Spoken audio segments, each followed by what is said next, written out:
Yep. Here we go. Yep. Welcome. Cowboy fans, Cowboy haters alike. I'm especially welcoming all of the Cooper Rush fans. For all of y'all who keep thinking Cooper Rush is a magical unicorn. For all of y'all who keep thinking that Cooper Rush is a starting quarterback in this league. How much more do you need to see? Y'all come on in here, because y'all gonna get all the smoke from me tonight. Y'all gonna get all the smoke.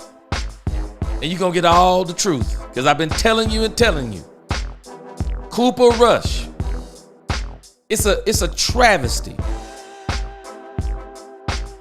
that we literally have a fan base that thinks that Cooper Rush is better than our quarterback, Dak Prescott. Shame on you. Shame on you. And I don't even think we stink. I see some comments we stink. I don't think we stink. I just think we are what we are. We do not have our starting quarterback. And you are not beating, and I told y'all, you're not beating Joe Burrow with Cooper Rush. Didn't I tell y'all today? Y'all will see my face in a minute. I told y'all today, there is going to come a point in the game when you're not going to get the lucky bounce. You're not going to get the turnover. You're not going to get the kickoff return. Nope. You're going to have to line up against somebody finally, Cooper Rush, and not be bailed out by the defense. Not be bailed out by special teams. No, Cooper Rush, you're going to have to line up in front of somebody and show us that you are what everyone keeps saying you are. A superstar. But no hate on Cooper Rush. Cooper Rush is just a backup quarterback. It's the bottom line. Welcome, Cowboy fans and Cowboy haters alike. Cooper Rush lovers. I'm the G, and I'm the host of Let's Talk Cowboys, where we talk facts. And tonight, the facts spoke for themselves.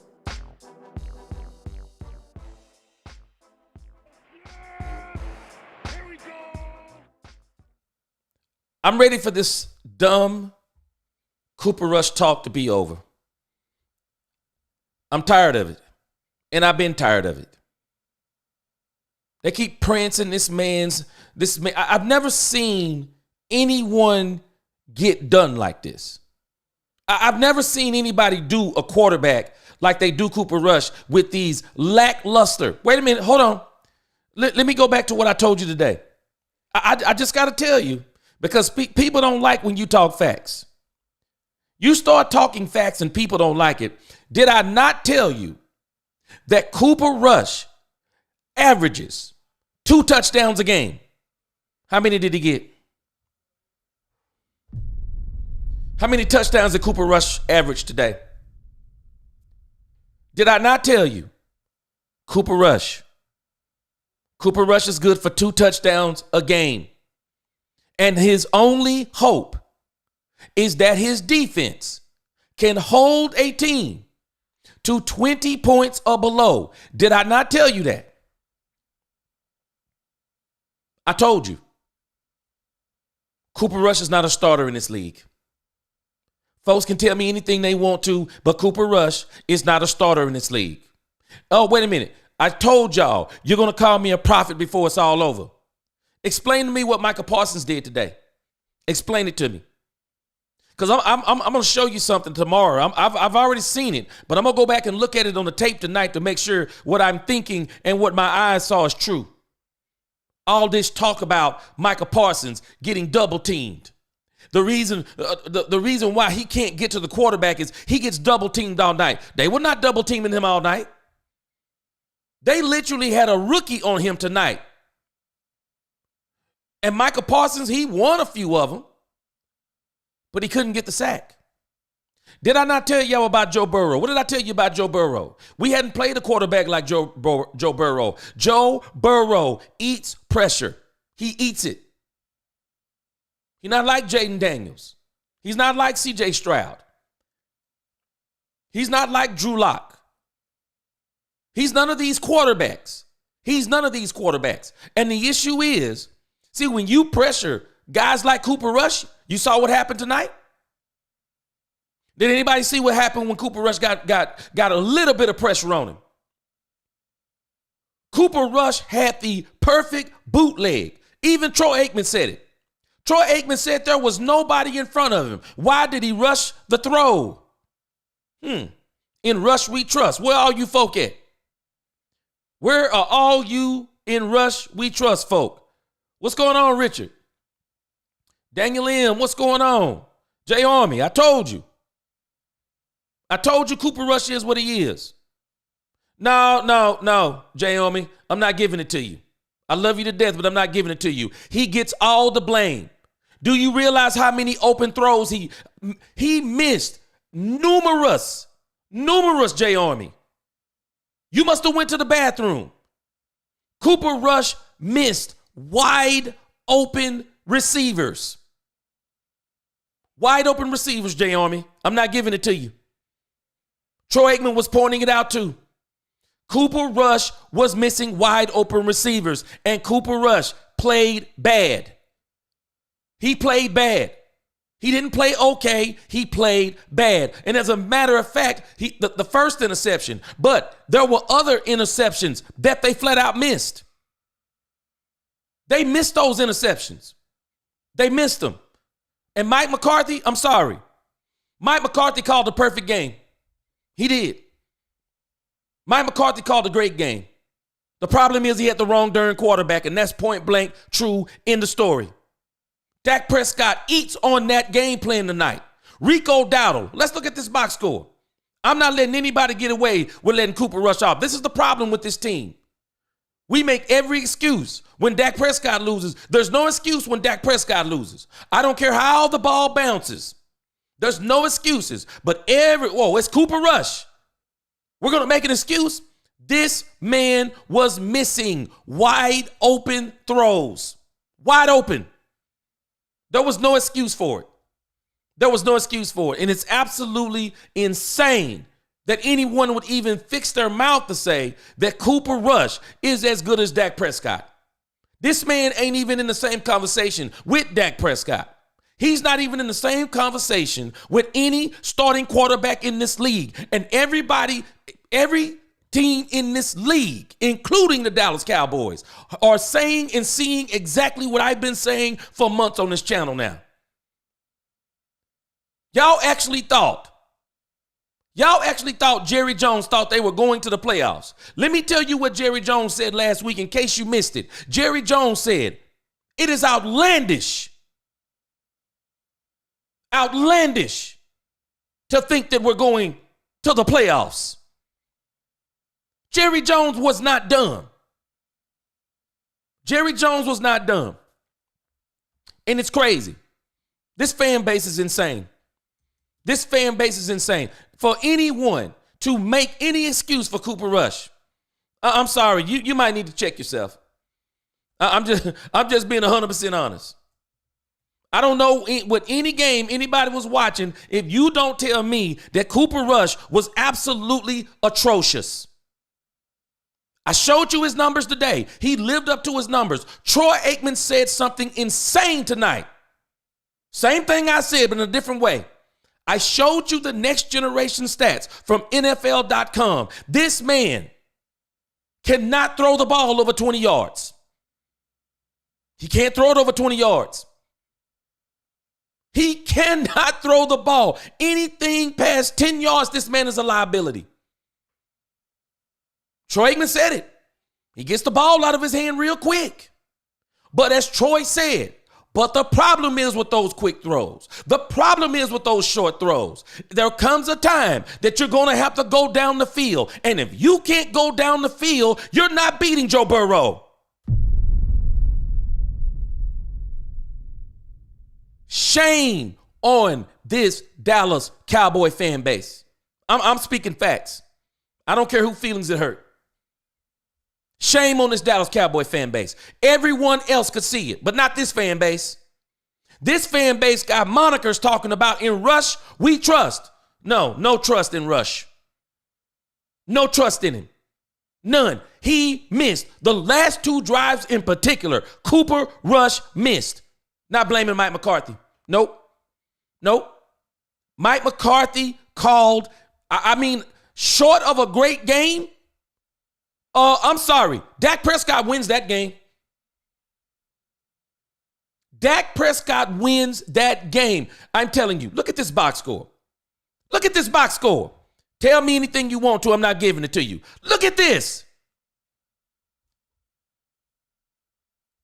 Rico Dowdle had a career night.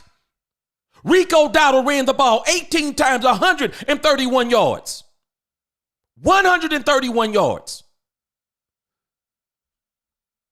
And Cooper Rush could only get 183?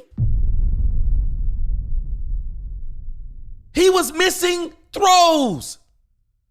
They were wide open, simple throws. He was missing them. Point blank, he was missing them. That's it. Now, if you get them wide open ones, Cooper Rush, that one to CeeDee Lamb, terrible coverage. Terrible coverage. Cooper Rush can get you the easy ones. He can't even get you the average ones. I'm sorry. Rico Dowdle ran the ball 18 times, 131 yards. What were we going to do? Just let Rico Dowdle run it the whole game? I'm saying it, Daniel Lim, and I'm saying it loud and clear. Every one of you should be ashamed of yourself about this Cooper Rush stuff. Did I not say today, this man, you can't make him be who he's not. 2 touchdowns per game. Let's look at the box score. How many did he score? That interception down there in the red zone, atrocious.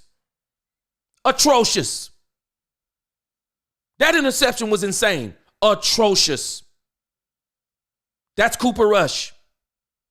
That's Cooper Rush. There's no excuse. This man was absolutely atrocious tonight. No. Rico Dowdle had a career game and Cooper Rush was terrible. You're saying he had a great game. No, he didn't. Look at the box score. 16 for 31. This is what he normally is. He did nothing above his average. He went 183 on 16 completions, 2 touchdowns, and 1 interception. Jay Army, I love you. I'm not giving it to you. I'm not giving it to you. And I'm not going to give you this one either. You said it's the best game he's played. No, it's not. I'm not giving it to you. If you call that the best Cooper Rush has played, that man needs to sit his butt down next week and Trey Lance needs to be the quarterback. That's atrocious. We're giving this man excuses. He's 16 of 31, 183. He's not Jalen Hurts. If Jalen Hurts is going 16 for 31, 183, I'm at least going to look down here on the Russian and I'm going to see that Jalen Hurts somewhere in this game has hurt the other team. He's ran for 12 carries. He's gotten 40 yards. He's got a touchdown. He's got the tush push. You can't win with Cooper Rush when he can only get you 5 yards. He can only get you 5 yards rushing and 30. You're saying 16 to 31. This is insane. What curve are we scoring Cooper Rush on? What curve is it? What curve? The mythical unicorn don't get a curve. And I'm not going to give you this one either, J Army. I'm not going to give you this one. You said but our special teams coach. No, I'm not giving it to you. I'm not giving that to you, J Army. You know why? Because you win them like you get them. You win them like you get them. You know why? You want to know why you beat the Washington Commanders? Do you think we actually beat the Washington Commanders mano a mano? Were you complaining about the special teams? When Kevontae Turpin picked that ball up, did a spin move, ran into the house? Then they got the onside kick, picked that up, ran into the touchdown. Were you complaining about that then? The ball bounces your way, the ball don't bounce your way. And you know why I'm still not going to give it to you? Because Cooper Rush was able to get the ball back. Cooper Rush could do nothing. He could do nothing with it. Nothing. When you get the ball back, Jay Army, you know this stuff. This is why this is the ultimate team sport. If I got a quarterback that I can't make a mistake, if I got a defense that I can't make a mistake with, well, we ain't good as we thought we were, are we? We're not good as we thought we were. And that's the problem. That's the problem. It's terrible. Daniel M., it was over before it started. I'm laughing. I'm actually laughing. Shame on this fan base. Every lick of shame it gets, it deserves. This toxic part of the fan base who have the unmitigated gall to think Cooper Rush 7-0? 6-1? What were you hoping for? 5-2? Stop it. Terrible. What's going on, LaQueen? Yeah, well. No, LaQueen, we ain't on to the draft. This beating ain't over. This ain't over. This ain't over. The crescendo needs to be put on this. The exclamation point needs to be put on this. Every one of you Cooper Rush lovers, the exclamation point needs to be put on you. I hope they start Cooper Rush the rest of the season. TME, what's going on? Y'all gonna call me a prophet before it's over. What did I tell you today on my first stream? What did I tell you about Michael Parsons? Did I not tell you he disappeared in big games? You gonna call me a prophet before it's over?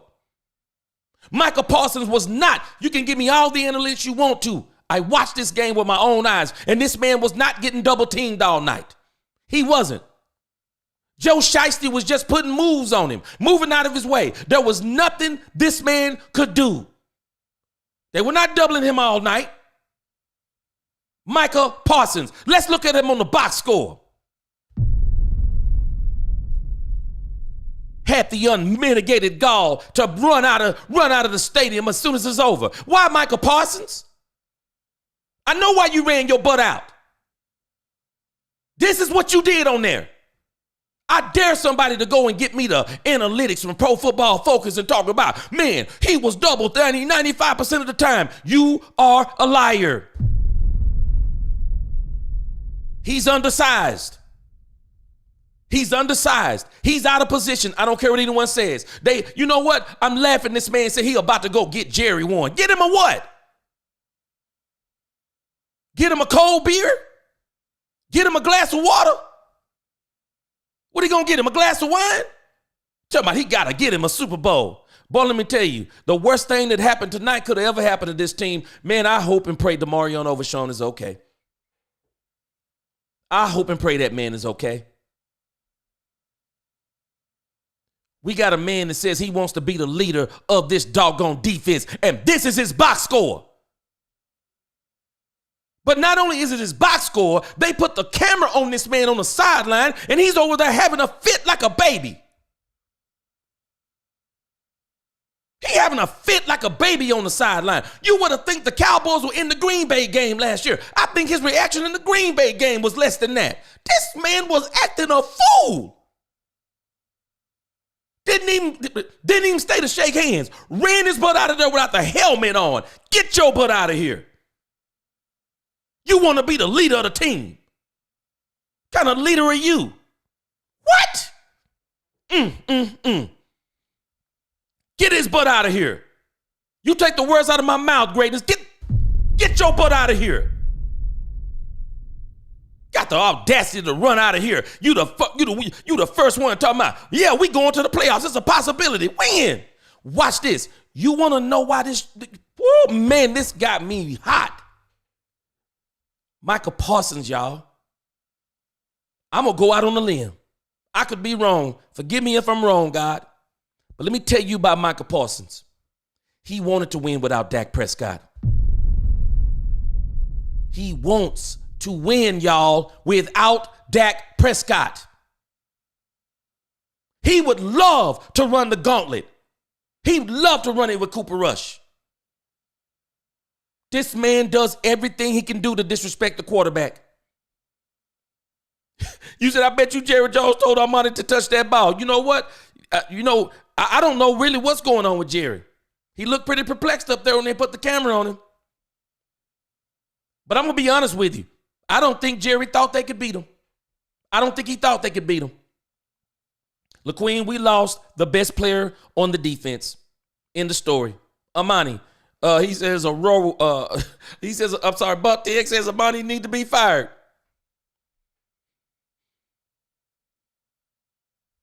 That's how the ball bounces sometimes. This is what I'm telling you, Monty. I'm sorry, Bump T5X or Bump TY5X. This is what I'm telling you, though. When you live by those special team plays, when you live by big plays on the defense, because your quarterback is less than mediocre, you die by them. You die by those. That's not a way to live. That's not a way to win games. I said it today and I'm going to say it again. You eventually have to line up in front of somebody and say, I'm better than you and I'm beating you. I want this game more than you. It means more to me, and we're beating you. You have to line up in front of them. You cannot depend all the time on the ball bouncing your way, because the more I was watching that game down the end, down the stretch, I was saying, hold on a second. Something is going to have to bounce the Cowboys' way in order for them to win, because Cooper Rush has met his threshold. 2 touchdowns. I said it today. By hook or crook, you can tell me anything you want to. You can't make a man be what he's not. Cooper Rush is a backup. This is no hate on Cooper Rush. He's just a backup. Anthony Thomas. Hey, you know what? You can say that all you want to. I'm not going to necessarily disagree. But at the same time, so you're telling me that this is how we want to win this year. So you're telling me we want to keep masking a quarterback that we keep talking out of both sides of our mouth on. We want to call him a mythical unicorn on one hand. We want to say he's 7-3 on another hand. We want to say the team plays better with Cooper Rush on another hand. But then we want to say, but let's make sure we run the ball because we don't want Cooper Rush to lose it for us. That's the very reason why I said they need to run the ball, because I'm saying it because Cooper Rush is terrible. Some folk don't know. They want everybody to keep covering up for Cooper Rush. They want everyone to win. And then when this team wins, when the ball bounces this team's way, everybody wants to come out of the woodworks all of a sudden saying, hey, man, this team plays better without Dak Prescott. Hey, man, let Dak go on. Hey, man, Cooper Rush is better than Dak Prescott. No, I'm giving it the same treatment we do when Dak is in the game, because people were saying he's equally as good, if not better. I'm not giving no slack. This man is terrible. I showed his stats today. We wouldn't even tolerate that. No team in the NFL would tolerate those stats from their starting quarterback. And if it was their rookie quarterback, they would literally bench him. He'd have been benched. Been benched. If he ain't benched, the OC fired. But I'm sorry, you can tell me anything you want to tonight, but I'm going to give it to Mike McCarthy. I'm going to give it to him. Mike McCarthy called a masterful game. I was shocked at the way he called that game. I thought the Pittsburgh was his best game. Nah. Mike McCarthy pulled out all the stops. Mike McCarthy had that Cincinnati Bengals defense guessing. He had them guessing all the way around. Mike McCarthy, I'm going to be 100% honest with you. Mike McCarthy doesn't do this to me a whole lot. Mike McCarthy had me guessing. What's going on, Jared? Mike McCarthy had me guessing all over the place. I'm like, this is this dude is calling a great game tonight. That's all I could say. He's calling a great game. Problem is he didn't have a great quarterback. I ain't giving it to nobody. He didn't even have a good quarterback. No hate on Cooper Rush. He is what he is. Shame on this fan base. Thinking this man gonna win 7 games in a row. What? This is crazy. Jared says it's exactly what I said from the start, bro. He wasn't going to put up 40. I said 23 at the most. He couldn't even get that. What did I tell you, Jared? At this point in the season, at this point right here, you are what your tendencies are. The analytics and the stats don't lie. They're telling a story on you. And I showed y'all today, and Troy Aikman reiterated what I said today. At some point, you got to hit a big play. At some point, you have to go deep. At some point, you're going to have to do something. We want Rico Dowdle to run for 250 yards. But I promise you, they were not going to get in the end zone if Rico Dowdle does keep running the ball, because I know now that this quarterback is terrible. I'll load up and stop that run, and I'll dare that quarterback. And that's what the Bengals actually started doing at the end. They were daring Cooper Rush. They were blitzing this man with no safeties in the middle. They were literally willing. I promise you. I bet you they wouldn't have did that with Dak Prescott. I promise you. I promise you they wouldn't have did that to Dak. Scratch Dak. I bet you they don't do that to any starting quarterback in this league that's good. I'm not even talking about great. Any good quarterback is going to beat that. Any good quarterback. I'm telling y'all, we got visions of grandeur on 2 wins. And I told you, the way we got those wins, it was fool's gold. It was fool's gold. I told you. What cost the game was the punt. Richard, I'm sorry, I'm just not going to give it to you. What cost the game was Cooper Rush. He was missing throws all night. You can't ask Mike McCarthy to call a better game than this. This dude threw 31 times. We're giving this man excuses. Do you not realize this man's... How do you have a 51% completion percentage and expect to win?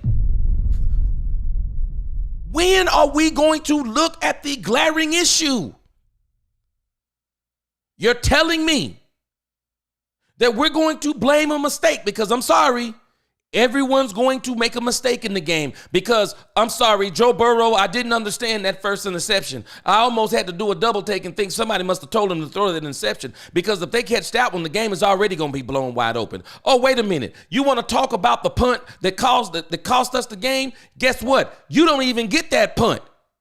The Bengals don't even pump that ball. If they called that face mask call that was so blatant that everyone saw it from the sideline. The referees missed that. Go back and watch some of these Bengals games. They missed those calls for whatever reason on Joe Burrow. It seems 3 or 4 times this season has cost them the game. So don't talk about the punt if you're not going to talk about the blatant face masks that don't even let the punt happen. It's funny to me. It's funny to me. We want to talk about everything that didn't help us win. Oh, yeah, it was this. Amani needs to be fired. No. What about the refs need to be fired? Because you don't even get the ball. We don't even get the ball. And Troy Aikman was talking about it at the end of the game. I'm sorry, there needs to be something done. You shouldn't have to, something has to be done, because how do you let a blatant play like that could have literally cost Cincinnati the game, which has cost Cincinnati 2 other games that I've seen? How do you let plays like that go and give the Dallas Cowboys an opportunity to win? And then we would have been pumping our chest right now talking about, in Russ we trust. Cooper Rush did it again. How can we be bragging about this man? This man, if you expect to win with this, and if you're satisfied winning like this, You might need to check your hatred at the door. You have to absolutely hate Dak Prescott to make excuses for this. And then criticize Dak Prescott at every turn. This was atrocious. You can't win like that. And the fact that we thought we could win like that is insane to me. And the fact that we would be satisfied winning. And I'm not saying I don't have a problem with winning ugly. But when we're winning ugly, like we did for 2 weeks in a row, and everyone is touting Cooper Rush as if he's the reason why this team has been winning those games, and nobody wants to go back and look at the unusual circumstances, crazy circumstances. How in the world you get a kickoff return against the Commanders, they come back, throw a touchdown, 27-26, and then we thinking that this is an automatic extra point and he misses? I'm not giving it to you. I'm not giving it to nobody. You can't have it both ways. When the ball don't bounce your way, that person needs to be fired. When the ball bounce your way, hey, we're a good team. We're on the way back up. We're about to make a playoff run. Cooper Rush is good and blah, blah, blah. No, you can't have it both ways. You either good or you're not. You either good or you're not. I don't care about any of the downvotes from anybody. You can downvote all you want to. But I'm going to speak facts. I'm going to speak the truth. I don't care who feelings it hurts. Even if it wasn't blocked, Turpin would not have had any room. Nope. The game was literally already over. D-block, undisciplined team, and Cooper Rush is super.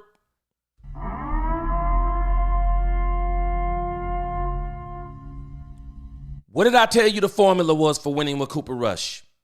I'm laughing at us. I'm laughing at this toxic part of the Dallas Cowboy fan. Not all of us, just that toxic part. I'm laughing. I told you the formula. Your defense has to be flawless with this man. Your defense has to be flawless. Your special teams better be special. I mean, they literally better do something every week because, see, we ready to get rid of them because of the ball just really taking a crazy bounce. It's not like he got it in his hand, bobbled it, dropped it. It was a crazy bounce. And when it bounced, he tried to get it and couldn't get it.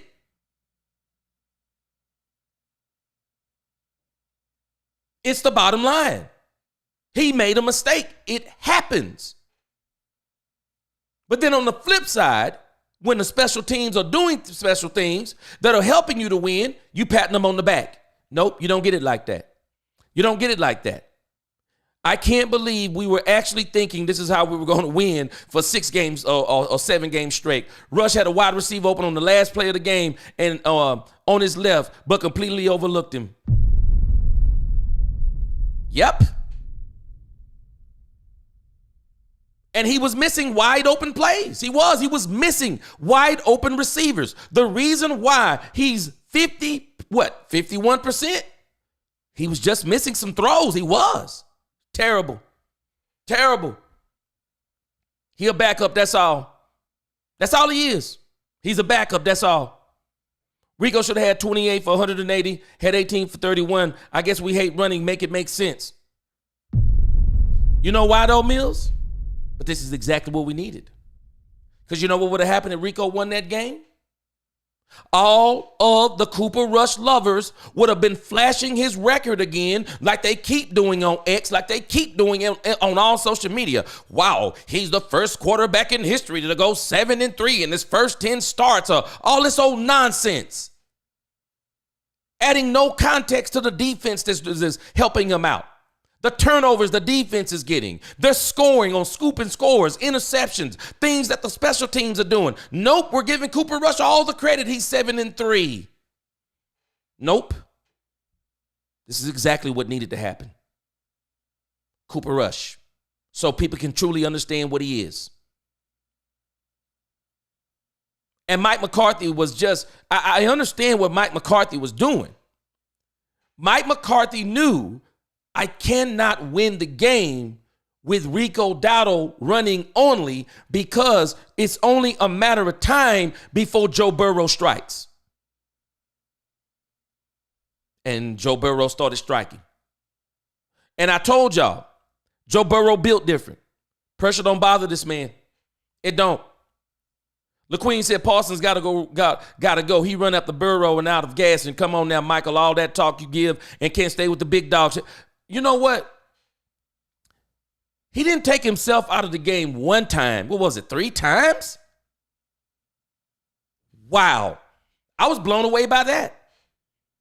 I was blown away. You cannot do all the talking that Micah Parsons do. And then this is how you play. TME says anyone saying Cooper Rush wins games can kick rocks and get out of Dallas fan base. TME, I know you've been hearing it too. These people were talking about this man like he was the second coming of Joe Montana, but nobody knew it. Alex, appreciate the $4.99 super chat. He said you were right. Cooper Rush is a 20-point quarterback. I said it. Made a lot of awful throws. Very stationary and can't make plays under pressure. Appreciate you, Alex. Appreciate the super chat. And you know what, Alex? The funny thing is, if people would just go and study, and you don't have to even do a lot, just go back and look at all of his starts. He wins the game. All of his games, he wins exactly the same. If the defense isn't playing lights out, if something ain't happening on special teams, if there's not turnovers, he ain't winning for you. Bottom line, he ain't winning for you.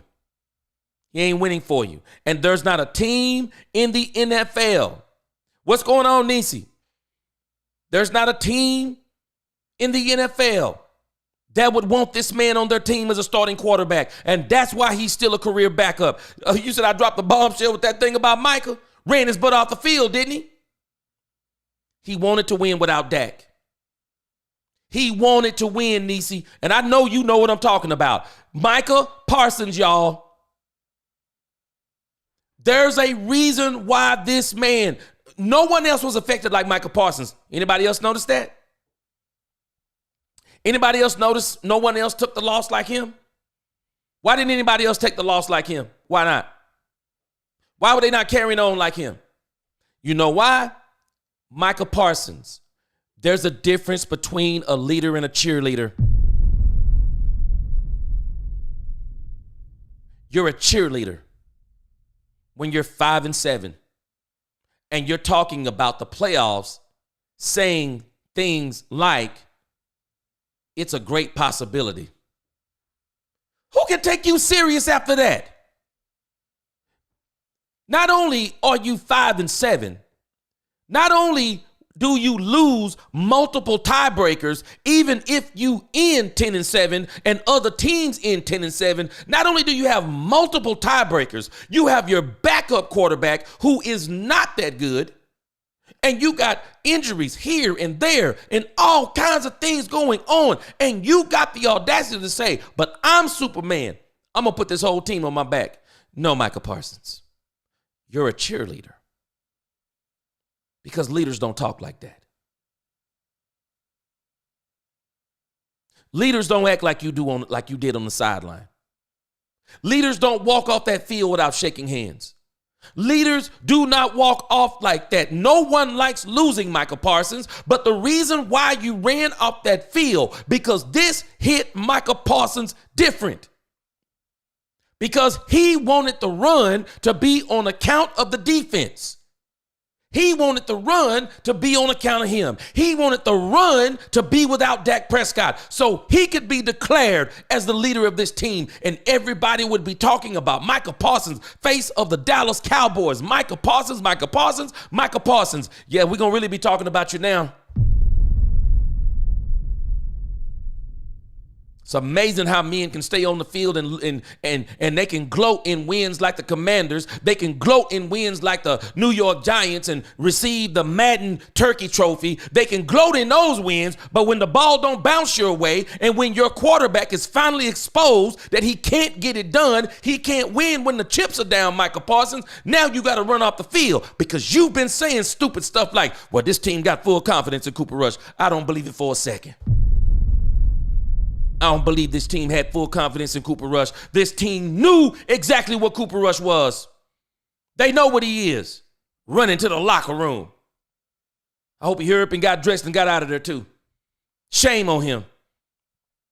Richard said, told you Rush was getting sacked twice. Surprise, no fumble. Open shots, but can't hit them like Dak would have. I'm telling you, Richard, you saw it. We saw it. Troy Aikman was saying it. This man was missing wide open people. Easy throws. I sure did, Robert. That joker ran up the field because he know that his motives, he had bad motives. Bad ulterior motives. Did I not tell you? What did I tell you about Michael Parsons down the stretch? What did I tell you?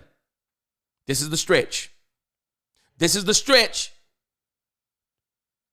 This is the stretch that you start making plays that make differences in games that make you win games. Again, what's his signature game? Somebody gave me some game from his rookie season. I don't want to hear about that stuff.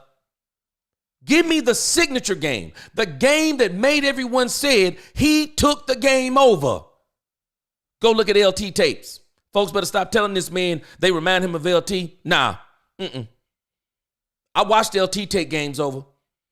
I watched LT break a man's leg in half. I watched LT take over games, take over Super Bowls. I watched LT do stuff like that. Michael Parsons was doing all that talking, and he didn't do it. Yep. Daniel Lim said, I would complain too, Michael, but you didn't show up at all today. Didn't show up. Didn't show up. And that's why I was saying today, you can't beat a team. You can't beat a team like the Cincinnati Bengals, even though they're 4-8.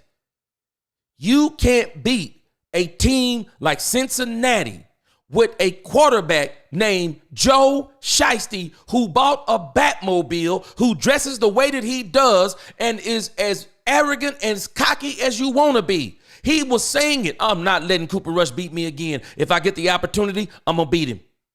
Cooper Rush got his. He didn't do it. He got the ball back. He couldn't do it. He missed easy throws. Michael. Modern Elder said he left the field quickly to go do his podcast. He'll be on that podcast. He'll be on it tomorrow. He'll be blaming everybody but himself. Robert Benton. Yeah, he was held most of the day, all right. He was held away from, because, again, he's undersized. He was held from making plays. When you're undersized, you can't beat guys. They were not double teaming him all day either. They were just beating him sometimes, or just getting just enough push to get him out of the play. And we can call holding on every play because, I mean, even with Hutchinson, I told y'all, mark his name out. He got one sack, but isn't it strange? That sack made a huge difference in the game. Huge difference. Best player in Overshown might have another tournament. Man, I hate that, man. I hate that. Best player on the defense. Michael TMB said Michael Parsons is he's pure B made, and he ain't no damn lion or any damn animal. We see the real Parsons, and he's Can anybody dispute you, TME? I mean, can anybody dispute you? Because what you're saying, I've already said it. You look at his stats. People make excuses. They'll say he was double teamed the most. I'm sorry. I watched it with my own eyes tonight. He was not double teamed a lot tonight. They just beat him. Not only did they beat him, but Joe Burrow shocked me today. I never thought I would say that Joe Burrow was more. Joe Burrow is actually, at this stage, Joe Burrow looked better than Dak Prescott scrambling. I was shocked at how fast Burrow was moving. I was shocked. Joe Burrow was simply sidestepping some of the quarterback pressures. That's why I was saying today, people don't understand who this dude is. I mean, this dude, he is so good, pressure don't bother him. Ryan, what's going on? Baby Parsons can't lead. He ought to be embarrassed. Ryan, he ought to be embarrassed. How do you be 5-7 and that's your reaction? I don't even understand the reaction. I mean, the reaction is insane. Micah Parsons didn't respond like that as far as I can remember. He didn't respond like that in the Green Bay game last year. I don't remember him responding like that. But that joker had an ulterior motive. Michael wanted this team to win without Dak Prescott. Michael wanted to be the reason why this team was winning. I'm telling you, MG, I didn't see it. I didn't see nobody holding him either. I just saw him getting beat. Michael didn't want to be late for his podcast. All the call was made on pauses. I mean, I don't know. I didn't see it. Overshown asking for prayers in the tweet. Don't look good, man. I hate that. For best player on the defense. Yes, refs left a lot of flags on their pockets while Michael was at the dance hugged up. But you know what? You can't have it both ways. Because to me, they actually did it both ways. Because that doggone face mask on Joe Burrow, you can't get no more clear than that. You can't get any more clear than that. But I don't think they were holding Michael the way we're saying. Michael Parsons finally lost his cool. He was incensed. See, a lot of good defensive ends. See, this is the issue. A lot of good defensive ends. A lot of them get held. The problem is, and I know people don't like this. I'm not telling you it's fair. I'm just telling you the truth. It's the same thing I said about CeeDee Lamb. When pass interference is on CeeDee Lamb, he don't contest the interference. He don't contest as in I got to get back to the ball. I got to fight back to the ball. I got to fight back to the spot so I can show it with my effort. I show it with my effort, and I show it with the way I respond afterward. CeeDee don't do that. You take Michael Parsons. When you're undersized, it's a little bit harder to see some of those things because he doesn't have the strength to break away from some of those bigger guys. He doesn't have the strength to make it look like what it is, if that's what it is. I'm going to go back and look at the tape, but I didn't see Michael Parsons getting held. And I'm pretty sure you can call holding on every one of, you can call holding almost every call. But I didn't see Michael getting held the way we're saying, again, how he was getting held. I didn't see it. Because if that's the case, I'm pretty sure Hutchinson could make the same case. But Hutchinson, see, you got to fight through some of those. You got to fight through some of those and make some of those. You have to do it. But he can't do it. Delusional, the team plays better for Rush. Crazy, isn't it, Michelle? How you doing tonight? Lewis says Michael Parsons is not that guy. It's true. It's flat out true. He's not. Don't mean he's not good. Don't mean he's not great. I just think he's undersized as a defensive end. And I tell you this. I hope he sealed his contract. I hope he sealed his contract with Jerry Jones. Michael Parsons said there's no difference between 30 and 40 million. I hope Jerry holds him to it. I also hope Jerry holds him to this. I hope Jerry holds him to it, and I hope Jerry sits him down with his own numbers, and Jerry Jones shows him this is what you look like. Michael Parsons didn't register one tackle in this game.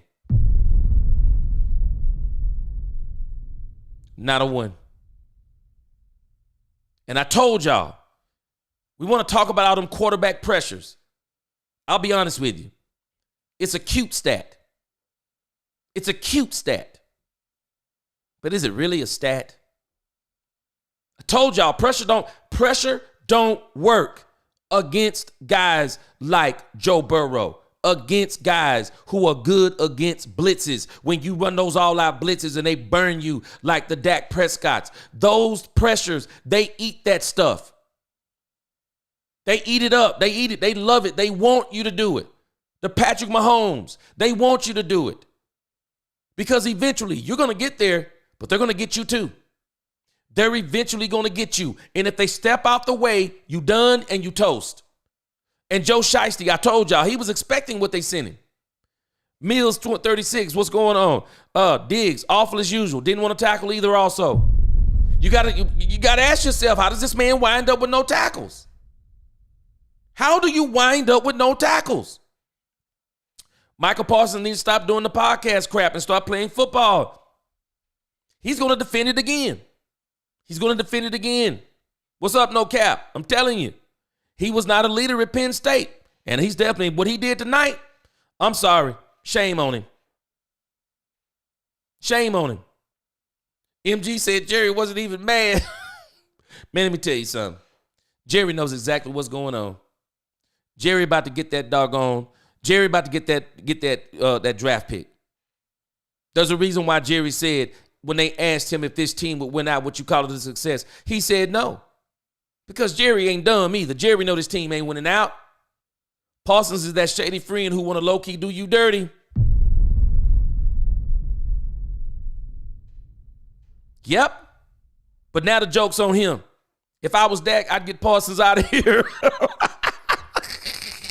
Man, hey, you know what, TME? If Dak could, I bet you he would. I'm telling you. Can we trade Cooper Rush? Who want him, Queen and King? He a free agent. And from what everybody's saying, there's going to be a scramble for him. Queen, I don't think exactly. He going to hit that free agency market. Watch what happens. Kevin Howard, what's going on tonight? He said, I love my Cowboys, but this is a joke. Kevin, you know what the joke was to me, though? The joke was anybody thinking that this team was about to go on a 7-0 run with Cooper Rush. I said this at the first live stream. Watch this. Tell me this isn't insane. Not only do the odds makers, not only did they have the Bengals as 6.5-point favorites, how many points they win by? 7. Do you know they already have the Carolina Panthers as 1.5 points favorite over the Cowboys? You don't think they know something? See, a lot of people don't understand what Vegas does. These guys aren't just guessing. These guys actually have football analytic people, film, scouts, everything. Who knows? They might have a couple of refs in their pocket too, but I digress. But they look at all of these different factors, injuries and tendencies. People do not understand. Don't let these guys fool you on this betting stuff, especially in Vegas. Do not let these people fool you. They're doing their work. They're doing their homework. They got people who are doing this stuff. And when they set lines on games, because even if there is some foul play, it is hard. It is hard to literally control a whole game. No, they know things. They know what they're looking at. And the X factor tonight, because Mike Fisher even mentioned it, the reason why the point spread was 6.5, it was Cooper Rush. It was Cooper Rush. Howard's doing more with less. Working out, Jerry. Exactly. Nisi, I said it earlier. I say that Jerry doesn't need to be successful in this experiment. But I think what we're watching right now, what we watched today, Nisi, what we watched today, Dallas Cowboy fans, I think this is what Jerry wanted. Jerry wanted maximum effort. Jerry wants close games. Jerry wants evaluation. But there is no way letting go of 9 starters. There's no way not playing in free agency. There's no way not making any meaningful trades. There's no way having there's no way you sign CeeDee Lamb as late as you did. There is no way Jerry Jones thought this team was playoff bound. I think this kind of season, minus the injuries, I think this is kind of what he wanted. Because I think Jerry has a plan of trying to get up in that draft, and I think he's going to succeed now. I think he's going to succeed because I'm going to tell y'all something. If you're not believing me, you're going to believe me before it's over. Purple Soul, welcome. Damarian Overshown is one of the biggest blows on this defense this year. It's one of the biggest blows on this defense. Damarian Overshown was the heart and soul of this defense. You have to understand, man, Micah Parsons, Troy Aikman was saying something about Micah Parsons tonight, too, that was fascinating to me. Troy said, Zimmer said, he gave Micah Parsons the power to line up anywhere he wanted to and rush from anywhere he wanted to, left, right, or middle. Obviously, he loves the left. He lined up somewhat on the right. But it goes to show you that Micah, no matter how you slice it, I just think he's out of position. But at the same time, because he's undersized, he just can't deal really well with some of the bigger linemen. He can't.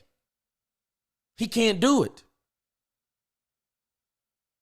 And really, Zimmer kind of gave him kind of like LT privilege. Now, if I'm going to let you move anywhere you want to, so now I'm leaving it up to your football acumen to observe that field and say, okay, this is where I'm going. This is where I'm not going. But I say at the end of the day, this is why I don't think this is terrible. I don't think this is terrible from this standpoint. I mean, really, I'm still going to give Mike Zimmer some credit.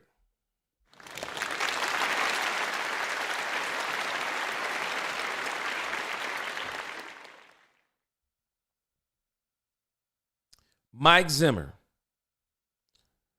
has a philosophy of bend, don't break. If I would have showed you this box score right here, no score on it. I told you that the Bengals were going to get 433 total yards, 359 passing, 74 rushing, 6.7 yards per play. And the Cowboys were still in the game because their defense, they bent, but they didn't break a lot. They didn't. I just wonder what Mike Zimmer would do I don't know. I just wonder what he would do with a top flight defense. I do. I mean, Zimmer still has it. Zimmer still has it. Zimmer has shown that he can do some things. And you want to talk about doing more with less? Mike Zimmer has done more with less. Because when I see this, I'm thinking, wow, Bengals blew them boys out. Then you go up to the score and go 27-20. He bent, but he didn't break. Blanked them in the third quarter. Blanked them in the third quarter. And you think about the fourth quarter.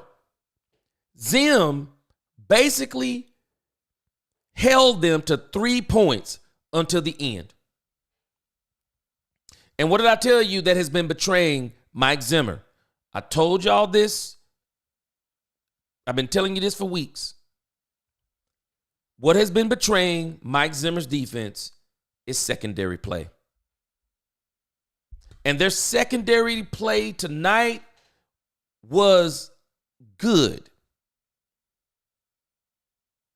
Just not quite good enough. Did y'all notice? I told you about DaRon Bland.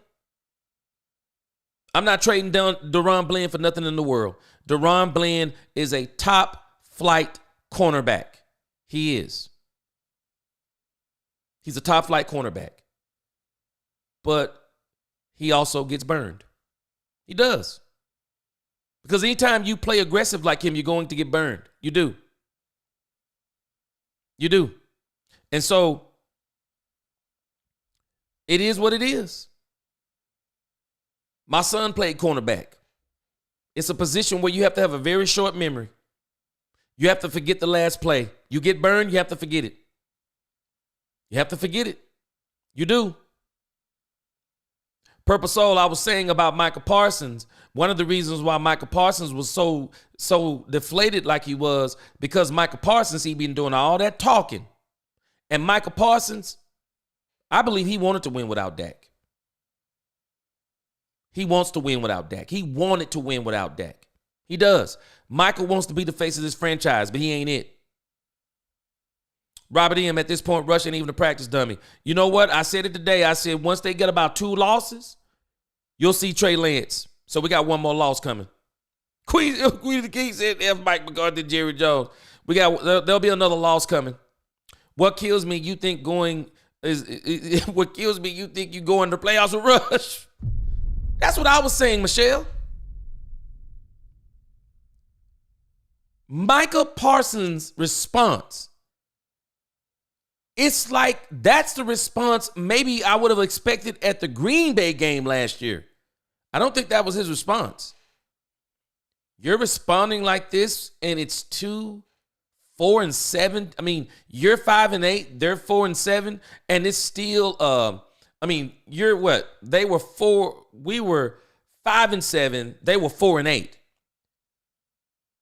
It's a long, long shot for you to get to the playoffs, and you thought you had a chance.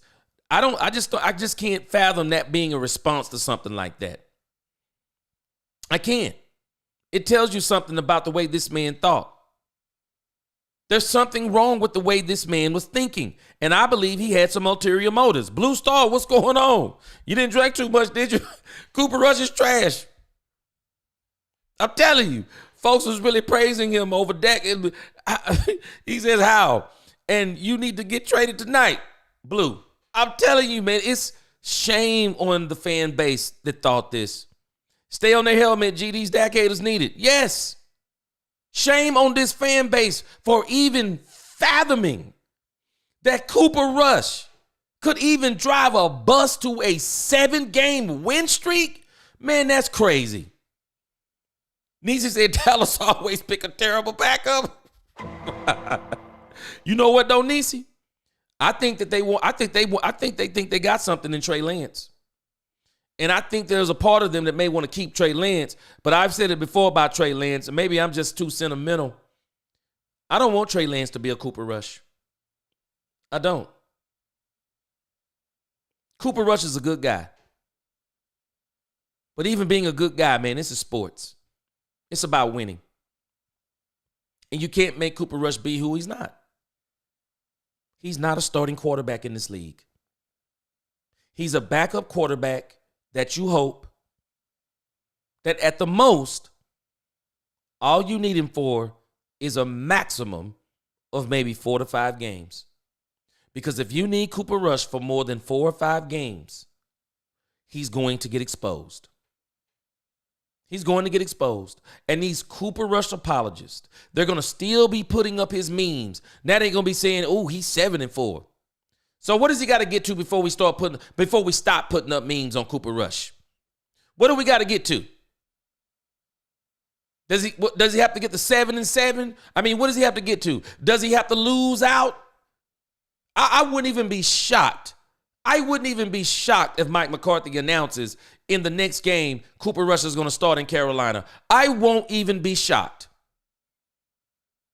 Because I'm telling you, and I told you before, Carolina's about to give the Dallas Cowboys everything they can handle. And without DeMarion Overshown, woo-wee, this defense is about to look different. Kevin Edwards, let me give you a hand. Kevin Edwards. I'm sorry, I'm just not blaming Mike McCarthy. I'm not. I thought this man called a great game. I thought he called a great game. And I think one of the reasons why, if you look at the box score, because I know someone mentioned this, and I think it's a good point, but let's dig into the nuts and the bolts of this. The reason why Rico Dowdle didn't run more, which I agree with you that I do think, I've already told you, I think Rico Dowdle should be running 25 times a game. I don't care if he did get 131 yards, 7.3 yards a carry. I mean, the problem is, though, even with as good as Rico was running, the Bengals kept managing to get them in third downs. That's what they were able to do a few times. They got them in third down and a little bit long when it counted. And you might could do that a couple of times, but you're not going to be able to do that consistently. But I do think, man, this dude Rico Dowdle ran his butt off. I do think the other issue is that Mike McCarthy felt like he got enough yards from Rico to where he could get them in striking distance, and he did. He got them in striking distance, but they couldn't get it in the end zone. They couldn't get it in the end zone. And that's what got them. They just couldn't get it in the end zone. They get close and they couldn't get it in. Because as much as Rico had some of these great runs, some of them they stopped him. They did. I don't think the Cowboys, I will say this, I wish they would have got Cavante Turpin involved a little bit earlier. Me, as an OC, I don't know, Cavante Turpin would be, I just couldn't see myself not using Cavante Turpin like almost on every drive. I mean, that's just how I look at it. I mean, he's a gadget player, so you just got to use him more than what they did. But for the most part, I think Mike McCarthy called a great game. I think the problem is that Cooper Rush just missed some wide open passes. Wide open, there's no excuse. He just missed some wide open passes. End of story. That's what did him in. You can't beat, I said it today, and I'm sorry, I'm not being mean or funny. You can't expect to beat the Joe Burrows. Not the Joe Burrows. You're not beating him with Cooper Rush. You're not going to beat the Bucs with Joe Burrow. I mean, you're not going to beat the Bucs with Cooper Rush. You're not. Their defense is too good. You're not beating the Bucs with Cooper Rush. You're just not doing it. You're not doing it. And so the Cowboys tonight, guys, I just think we were blinded by the science. I wasn't. I knew what this team was. I kept saying it. We were losing it over beating the Giants. The Giants? The Commanders win. While it was a good win, the end of that game should have made us open our eyes too. They got back in the game. Botched extra point. We should have understood that we were not what we were saying. And it's crazy to me we were thinking this stuff. It's crazy to me. They had the nerve to bring Robert. What in the world was that, man? What was that? So now we're giving Zeke token plays. That's crazy to me. Lewis Bailey, I'm telling you, it's pure delusion. It's pure delusion to think that Cooper Rush is even in the same conversation. You can tell me you don't like Dak all you want to, but to be saying things like Cooper Rush was as good as Dak. Jay Pose, what's going on? Doing more with less is not working and was never going to work, and it hasn't worked in 30 years. You hit it right on the head, brother. Right on the head. This ain't about Rush. This is about number 27. No, it's about Rush. Because, KC, you have to understand, Rush missed so many throws that it shouldn't have even came down to that. It shouldn't have even came down to that, KC. And not only that, the missed blatant face mask. It wouldn't have came down to that. It wouldn't have came down to that. Can't have it both ways. Mike called a good game. Rush was awful, but we would have kept with the run a little bit more. Yeah, Isaac, I could see that too. But you're right. I'm saying the same thing. I can't blame Mike. Man, Mike called a masterful game. He really did. And yeah, he could have ran the ball a little bit more. But I think Mike knew that they had to get in the end zone. I think Mike knew that they couldn't beat this team with a field goal. I think he knew he couldn't beat them like 23-20, and it was crazy to me how this game, I was like, wow, this game is kind of coming down like the last one did when it was 20-20. But the problem is, I told y'all, the Jamar Chase we're looking at right now, that's not the same one that Diggs faced back in 2022. Man, that is not the same Diggs. I mean, that is not the same Jamar Chase, man. Look at this dude's box score. And you think about it. Jamar Chase actually dropped a couple, if I'm not mistaken. Jamar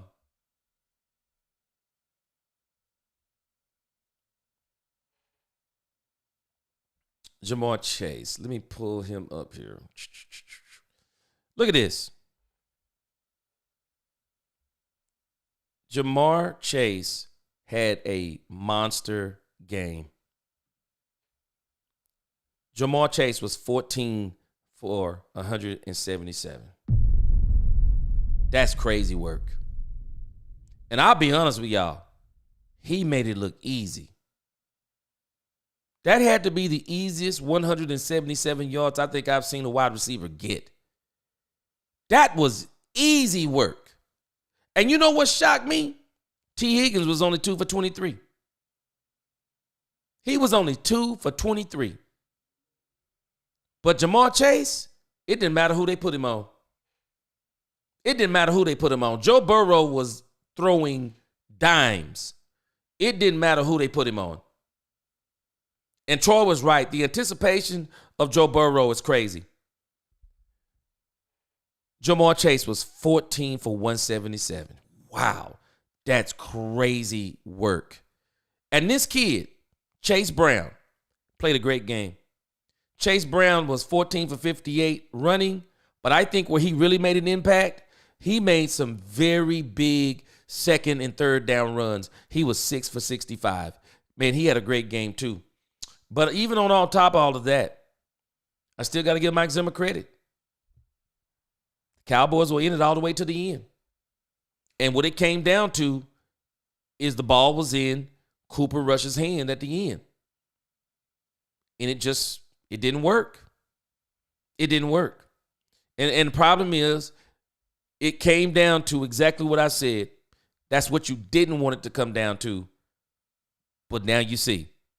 I don't know why they thought Cooper Rush was going to win 7 in a row. Michelle, I'm dumbfounded. I'm dumbfounded. Cooper Rush gets all the smoke. If Dak gets it, I'm too. I'm with you. He's getting the same thing or worse. I'm with you. The ball was in his hand at the end. It was. The ball was in his hand at the end. Michelle, yep, should have kept running the ball. And I think where Mike was, though, is Mike was saying we got to get in the end zone. We have to get in the end zone. And maybe he'll look back and think he should have ran it some more. Richard said Lance would have done better with the Mike calling plays than Rush. Man, I'm going to tell you something. The plays that Mike called tonight, boy, I wish he could call plays like that when Dak is in. Because that game plan he had was crazy. I wish I could tell you, dang it, shaking my head, what's up, D-Rail? I told you. I mean, I'm telling you, man, it didn't require a private. I mean, Cooper Rush is what he is. This offense with Cooper Rush averages 2 touchdowns per game. That's his threshold. Any touchdowns past 2, it's either special teams or the defense. When you see that over and over and over, that's telling you what he is.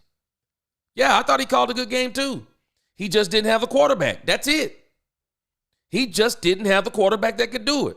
Lawrence, W78, just like Dak, would be on the list. Cooper Rush is on the list for reasons you lost this game. Yep. Facts. Miss Matrix, what's going on? MG, what's going on? Yeah, man, Joe Burrow balled out. Let's look at Joe Burrow just for a moment. I'm going to get to some more comments. Appreciate all the comments. Man, look at this dude's box score. This is crazy work. Joe Burrow was 33 of 44. Crazy work. And I felt like I actually felt like Joe Burrow kept the Cowboys in the game because he threw an interception. That one interception he threw, it made absolutely no sense to me.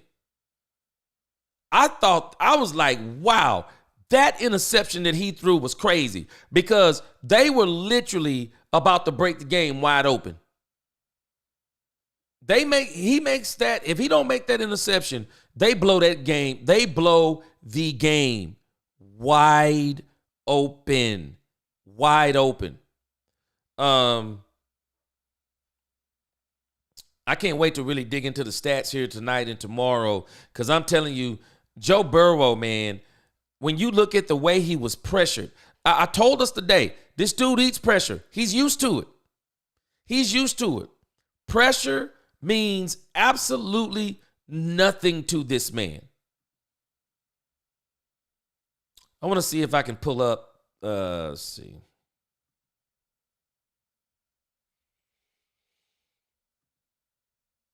I'm gonna make sure tomorrow I'm going to get Joe Burrow's next gen stats for this game. I'm telling you though, Joe Burrow was crazy. Joe Burrow was absolutely crazy. 33 completions. That is absolutely crazy.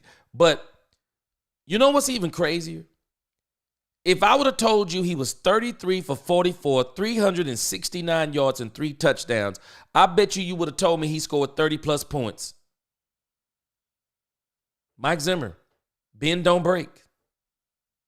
And Mike Zimmer kept this team in the game, gave him the opportunity even to win at the end. They just couldn't pull it off. But Joe Burrow, man, Joe Burrow is having a season that is out of this world.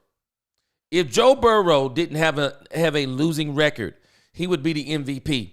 And I tell you this, it's not going to happen.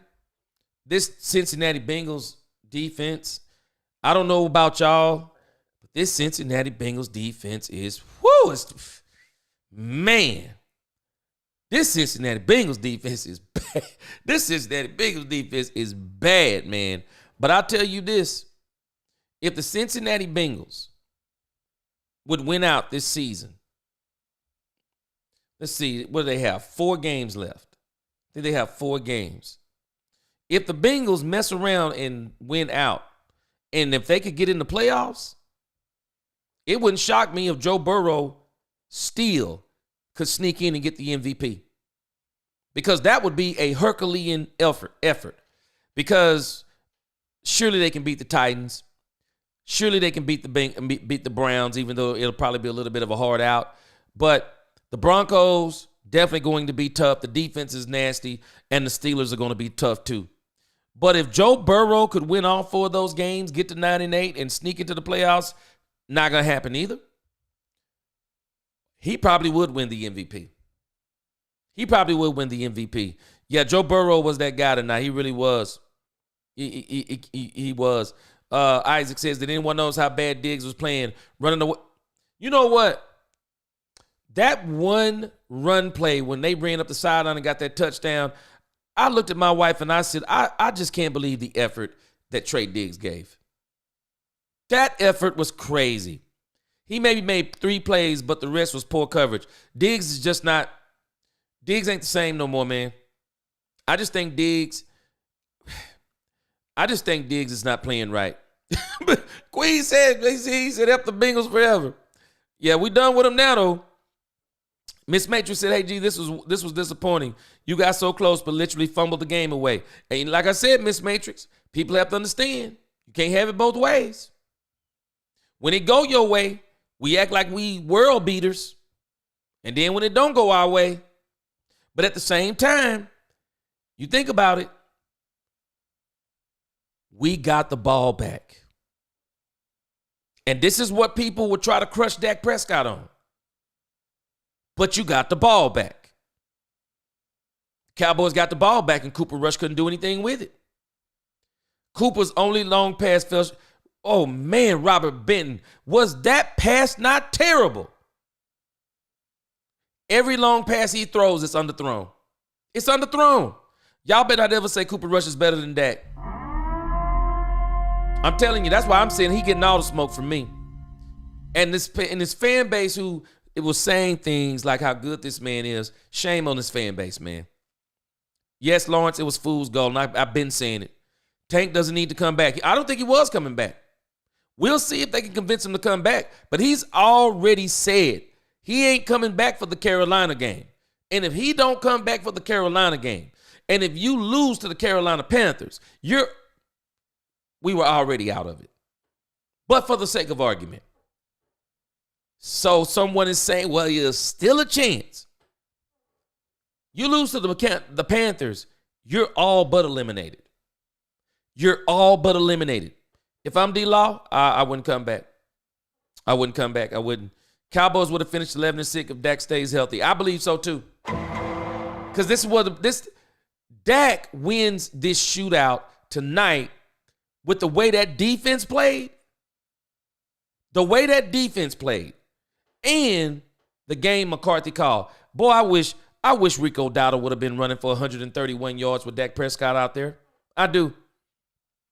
Daniel said Cooper Rush is an average backup quarterback and fans want to believe that he's better than Dak. Get the crap out of here with that ridiculous take. Dak is far better than Rush and Lance combined. That's why he got the contract. Straight up. Where was Trey? If Rush played like this and he is not a passing quarterback, I think we're going to see Trey Lance in probably one more game. What if I told you Parsons had no tackles this game? Yep, I showed it, Wilson Santiago. He was blank. He was literally blanked. Cooper Rush in our secondary cost us the game. See, Michelle, I said it and I'll say it again. Zimmer's defense has been stellar. What keeps letting him down? His secondary play. And it's especially going to let you down when you're playing a quarterback like Joe Burrow. Some of those passes that Joe Burrow threw, I was like, golly. Oh, man, this dude was threading the needle. They don't miss those face masks or ever on Patrick Mahomes. And it's crazy how they missed those face masks on Joe Burrow. I think that may be, I know they had a similar one against the Baltimore Ravens, and that one actually cost them the game. It actually cost them the game. Lawrence said the Cowboys would be a backdoor playoff team if Dak was healthy. Yep, I believe so too. Cooper Rush is not better than Dak, so stop talking bad about Dak. For real. Andrew says, excellent point. Troy says, good loss. Get the tiebreaker with the Bengals. That's an excuse. Other great players get held and still make players stop it. Wilson? Yep. They do. Kerry Hampton said, I'm so peed. They knew his butt was as slow as heck. Don't know why they couldn't let Trey Lance come on third downs in the lead so he can scramble for a first down. I just think they need – I really do think they need to I think one more loss, you're going to see Trey Lance for the rest of the season. Secondary play like they're in high school and high and lost. Yeah, man, that secondary, they didn't hold up tonight at the end. Being held, yeah. I just didn't see it. I didn't see it. You think he was being held constantly? I'm gonna go back and look at the film on it. And you know what, though? Like I said, Daniel, I don't think the issue is that he was held sometimes, because they all get held sometimes. I bet you if I go back and look at Hendrickson, he was held too. But the problem when you get a person that, because they're so small, they can't contend, it's like they can't do enough so that it becomes so apparent. But I don't know. I just didn't see it. I didn't see it. Now I was looking at him. I mean, he was just not effective. He just wasn't. Richard says, I wonder what Dak was thinking in watching Rush performance from above. You know what? I was wondering the same thing. I know what I would be. I know what I would be thinking, because it would be hard for me not to think it. I would be thinking that it's a shame that people think he's better than me. I would be thinking, like, why do these people hate me like this? And I told y'all this, and I'm going to keep telling you. Hatred will make you settle for less. It will. When you hate a person, you'll take someone that's less than them just so you don't have that person. That's crazy work. That's crazy work. Cooper Rush was like a blind dog searching for his glasses. Yep, he was. Special team sucks. You know what? We say they suck, but they won the game for us against the Commanders. They won the game for us. And you know what? Like I said, I'm not going to blame that on number 27 as much because I just think it was a bad bounce. It was a bad bounce. Now, I think what he should have did was move out of the way of the ball. But Troy Aikman talked about the fact that he was in that game, in the snow game with the Cowboys, and Leon Lett made a similar type play. This is one of those things where you have to kind of sometimes teach situational football and tell your special teams that if a punt is blocked and it goes backwards, you get it and return it. If it's partially blocked and it goes forward, you don't worry about touching it. You don't worry about touching it. But, it's one of those things that you want to teach, but it's one of those things also is like, how often does that actually, how often does it actually happen? When he was throwing, I was wondering who Cooper was throwing it in the air or the ground. It's funny to me they say he has a quick release. But I don't think he has a quick release because he actually has no velocity on the ball. I think they need to rephrase it. He makes his decision quick. That's what he does. He makes his decision quick. And because he makes his decision quick, he's not going to try to climb the route trees. He's not going to try to look for who's the most open. He's throwing to whoever the play is designed to go to. And whoever that play is designed to go to, Cooper is going there. Because I'm telling you, we can say anything we want to, but there was another play that Cooper rushed through that to the outside in number 57. It was almost a pick six. And Troy Aikman mentioned it. It would have broke the game wide open again. It would have broke the game wide open. So the Cowboys were really dodging some bullets. TME said these idiots talk S about Prescott or retarded for some cases. He says they're racist. And I think it's a combination of so many things with Dak, man. It needs to be studied. It needs to be studied. Robert says he was getting held a lot. I just didn't see it. I just didn't see it. Lewis said we're going to find out how much Jerry Jones likes Cooper Rush because this is the last year on his contract. Lewis. We're going to see if the Dallas Cowboys fans are correct in what they keep saying about Cooper Rush. Because if he hits the open market, Jerry Jones actually shouldn't be able to re-sign him.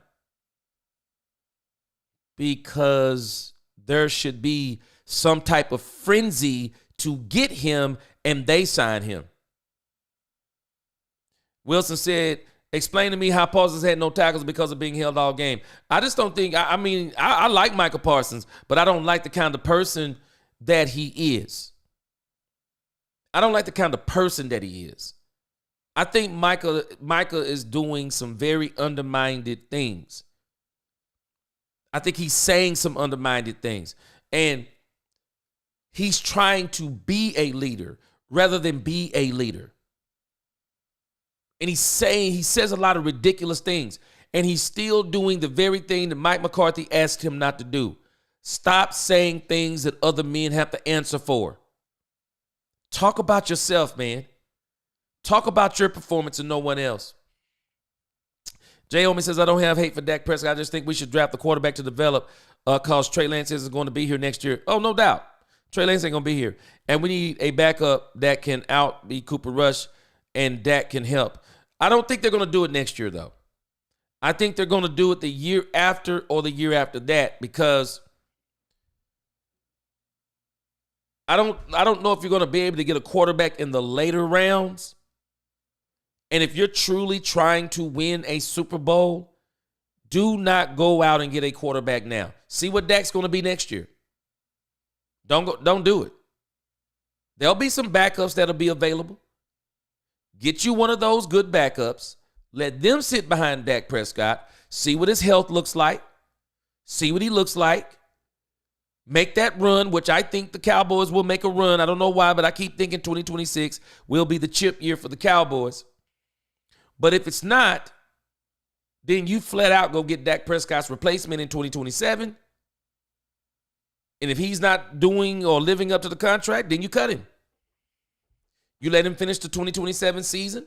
You let the quarterback stay up under him, and you got your quarterback.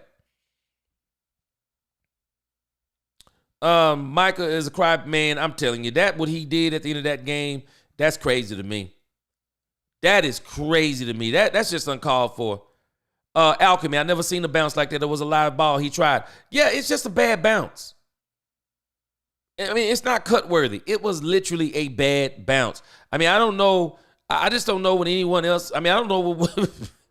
I just don't know what anyone would want on that play.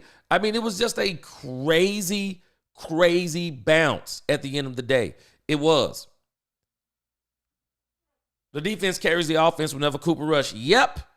Subs in for Dak when he gets hurt. And the problem is, the defense nor the special teams can make a mistake when Cooper Rush is the quarterback. Because if they make a mistake, they can't recover. I don't know. I don't know how y'all like to play, but that's a scary way to play. That's a scary way to play. Because when you're talking about chance, and there are things happening there are things happening that are going for your good. There are things happening that are helping you win the game. So what happens when things happen to where now you don't win the game? The ball bounces both ways. And tonight it just didn't bounce the Cowboys' way. That's it. The defense got to be crazy good with Dak too. Not as good. Because Dak has been able to do some things for this defense, carry this defense, or get this defense leads to where this defense can do what it's best at. I think Jay Army might have mentioned, he said they were best at rushing the passer, which I think sometimes that depends on who they play. But if you know you got smaller, faster guys and you want to let them loose, leads allow you to do that. And you notice tonight, I think one of the things that the Bengals did that I thought was so crafty. I want you to think about this right here. When you look at the box score, I was observing this the entire game. And this was the thing that was different in a sense. If you look at what the Bengals did, the Bengals kept the Cowboys in a headlock almost. First quarter, 7-7. Second quarter, 17-10.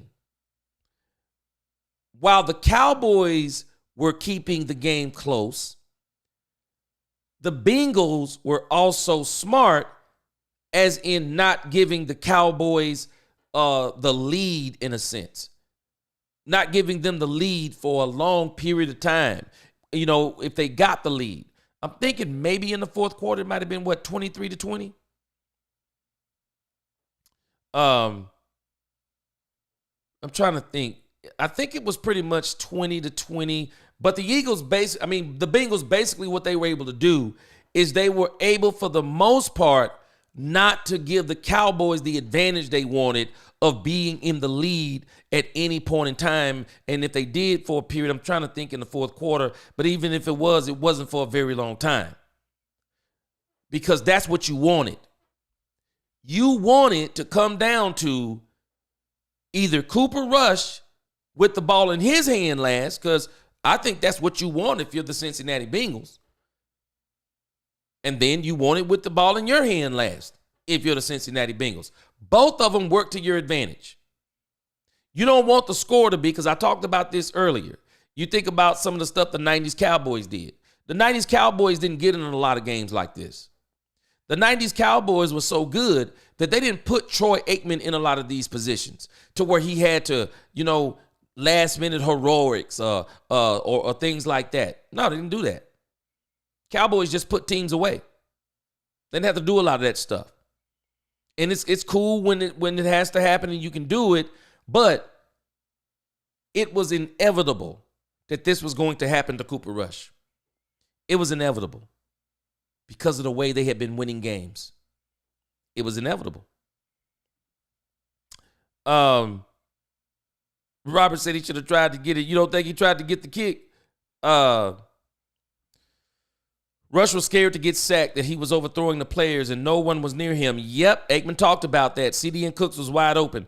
Aikman talked about that. I mean, it was like he was seeing ghosts out there. Parsons should see now more study, no podcast. He has to figure out how to get home. He needs to stop study and stop talking. And Isaac,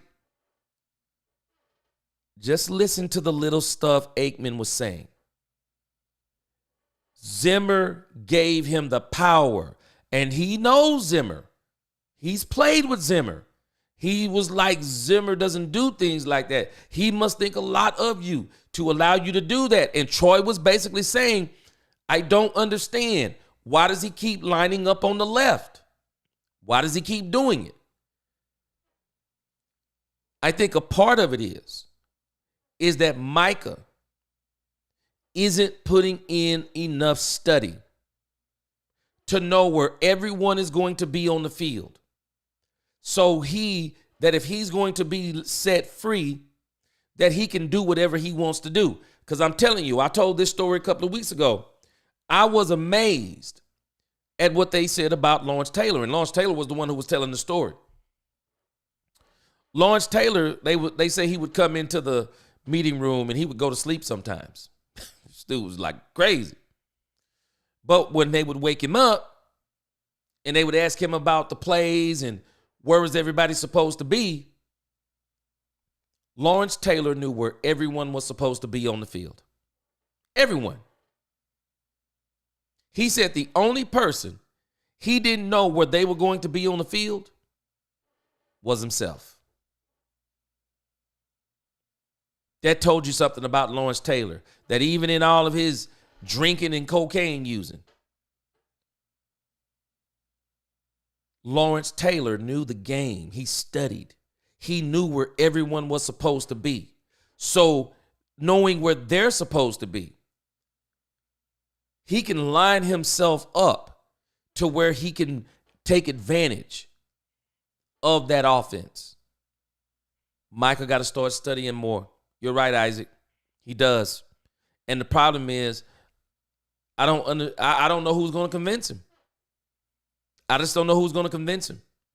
TME said Rush is trash. He can just get out. I mean, I'm telling you, man, he's just a backup.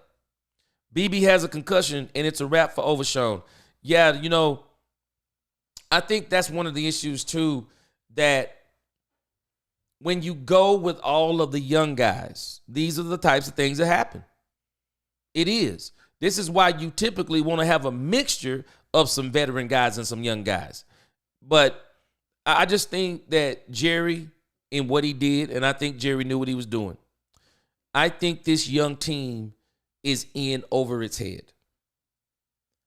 We're seeing some good things. I think we're seeing, and tonight I think we got another good evaluation of the offensive line. It still ain't there yet. The offensive line still isn't there. It needs some work. The defensive line was pretty good. I think they could still do with some more help on the defensive line, another linebacker, another cornerback. I think the safeties need to be totally replaced. I mean, if you're looking at the evaluation process, I think we're seeing some good things. I think we're seeing exactly what we need. And in some instances, what's going on, Rudolph? Cooper Rush sucked. I think it even what some of you have mentioned, Jay Orman, I think you're making a good point that maybe the Cowboys need to start thinking that it's maybe time to replace Cooper Rush. It's time to replace Cooper Rush. I think they want Trey Lance to do it. But there's just something, I just don't want Trey Lance to be a Cooper Rush. I don't. I think he's too talented. Trey Lance is talented. He just needs a team that will commit to him and don't mind losing until he and then can put players around him, and then you can really make a run about year 2 or 3. The real Dara said Rush's longest pass was 16 yards. Man, when Troy Aikman said that, man, I was just like, wow. Wow. The dude didn't complete a pass, maybe 1 or 2 over 10. That's crazy work. That is crazy work. If we had Burrow, we would be in the playoffs. Yeah, if we had Dak Prescott, we'd be in the playoffs. I mean, but you know what? You have to understand Joe Burrow has some weapons. I mean, you got to. So me and my son was having this discussion before the game started about the top 5 wide receivers. Right now, I got Jamar Chase in front of CeeDee Lamb. I think it's Justin Jefferson, Jamar Chase, and CeeDee Lamb. But if you want to, you could put CeeDee Lamb at number 2. But Burrow not only has Jamar Chase, he has T. Higgins. And T. Higgins, even though he only had 2 catches, but T. Higgins still gets coverage. And because T. Higgins still gets coverage, that still helps out Jamar Chase. It still helps out Jamar Chase. And so Burrow has some weapons, man. He does. Tight ends. I mean, you see the running back tonight, 130, I think it was 130 yards of productivity. No, he got some weapons. He's got more weapons than we do. He definitely has more weapons than Dak Prescott. Queen of Kings said Michael sucks. And you know what?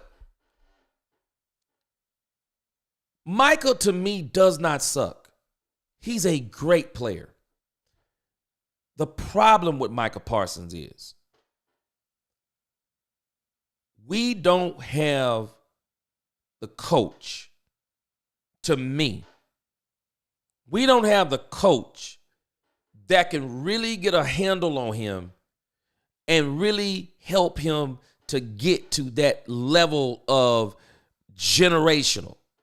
Because, you know, I heard someone calling Michael generational. I'm like, let's pump the brake on that. When you start talking about generational, man, you're talking about stuff that don't ever, that come like once a blue moon, unicorn stuff.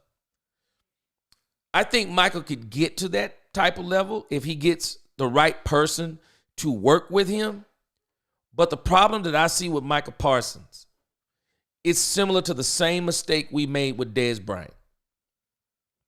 Dez Bryant, when you talk about raw talent,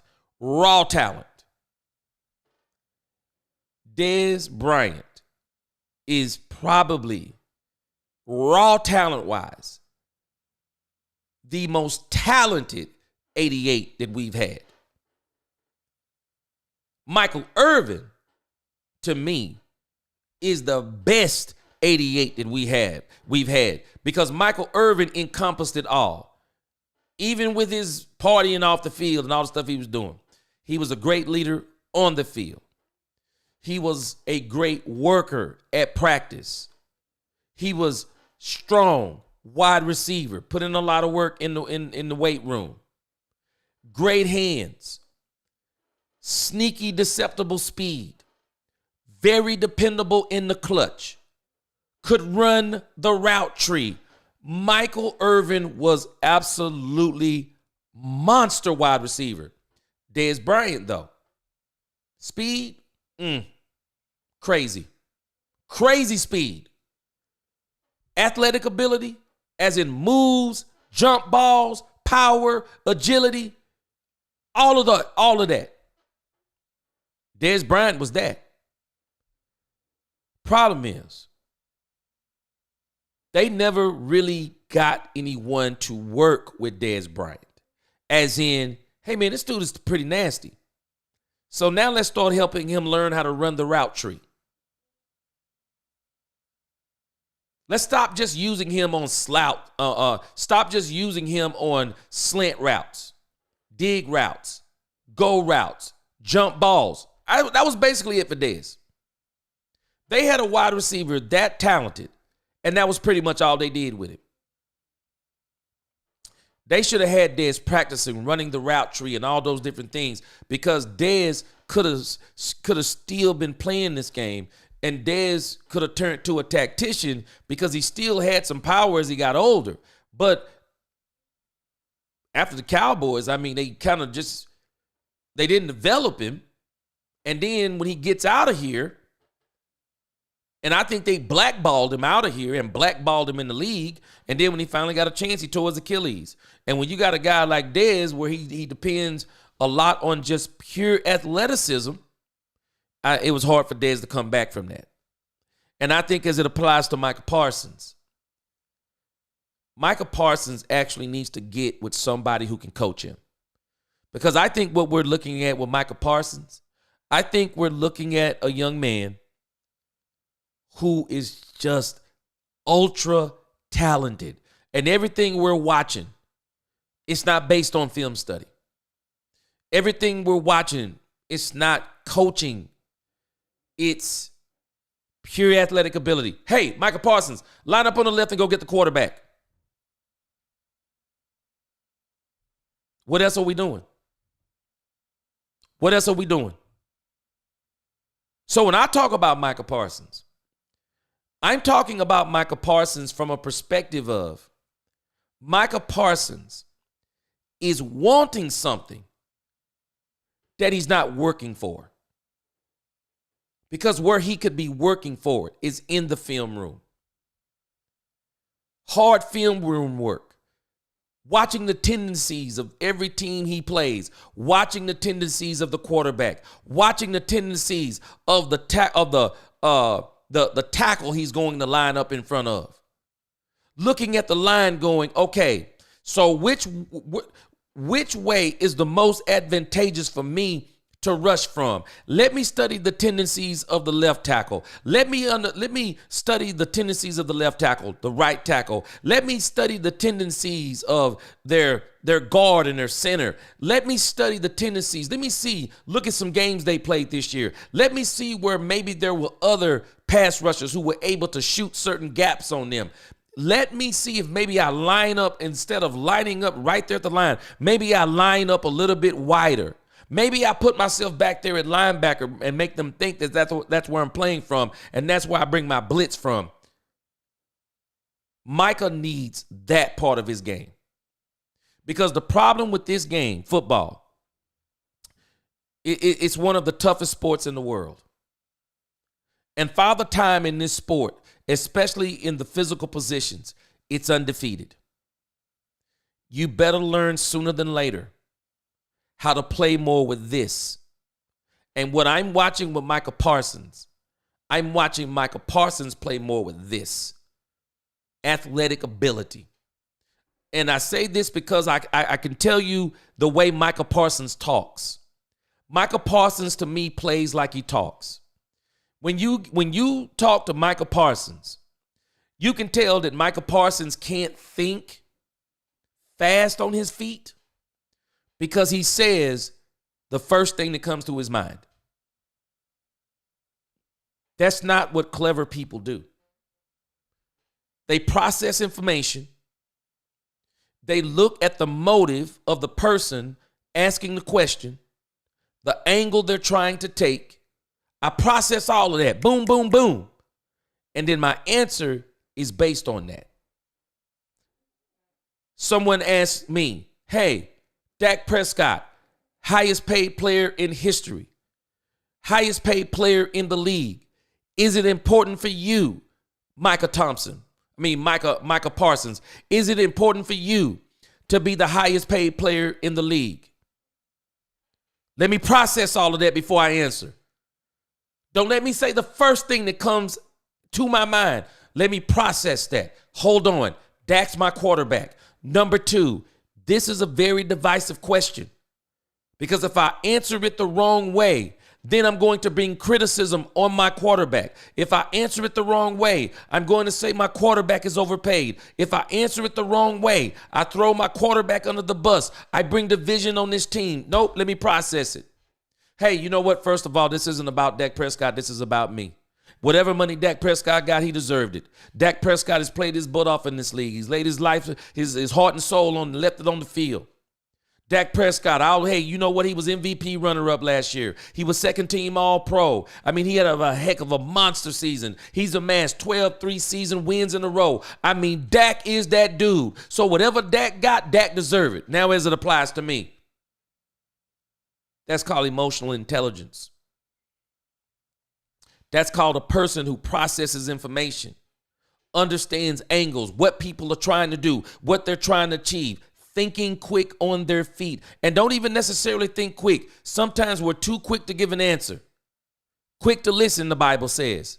Slow to speak. Process this information. What is this dude? Why is he bringing up Dak? He's talking to me. What is he trying to do? Oh, I know what he's trying to do. Hey, man, Dak, whatever he got, he deserved. Now, as far as I go,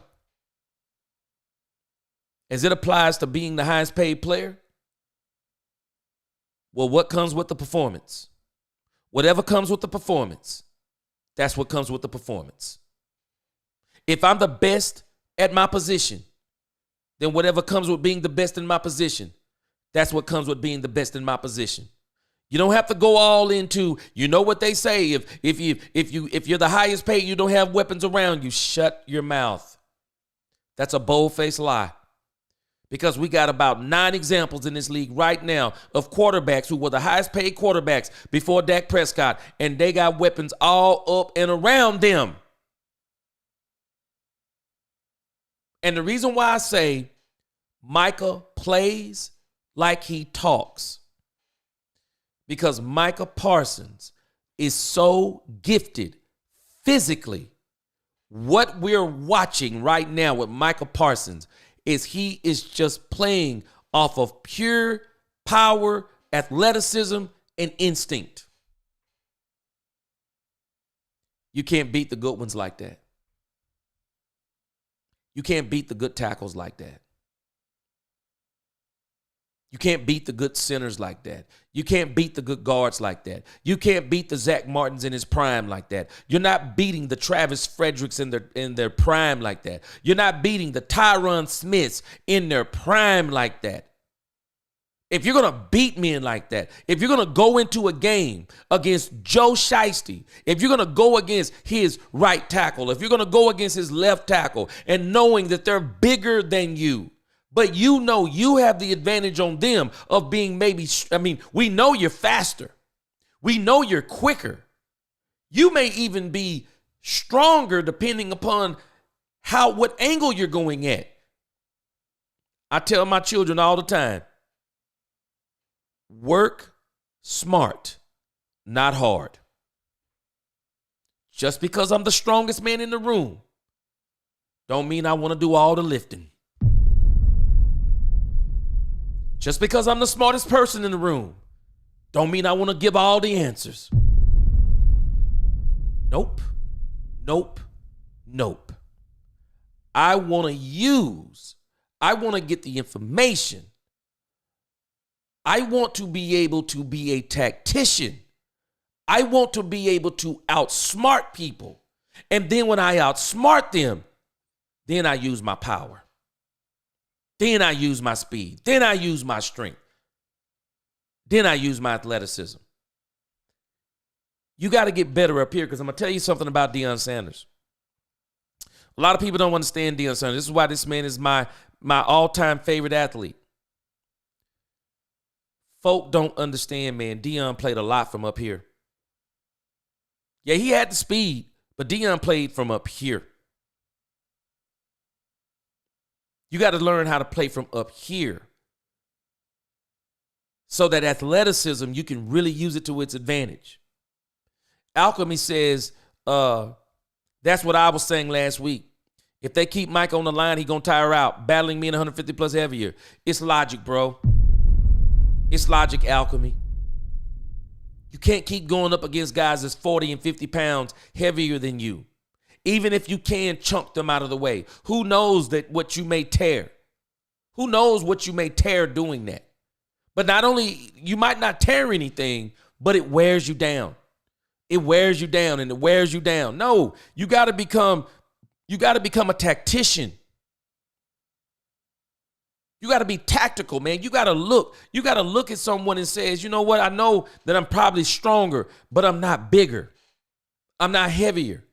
Man, let me get my butt in this film room. Let me look at this person's tendencies. Let me look at their weaknesses. How do I beat this behemoth? How do I beat him? Because there's no way I'm going to run into this wall and get through it. How do I get around it? How do I fake them out?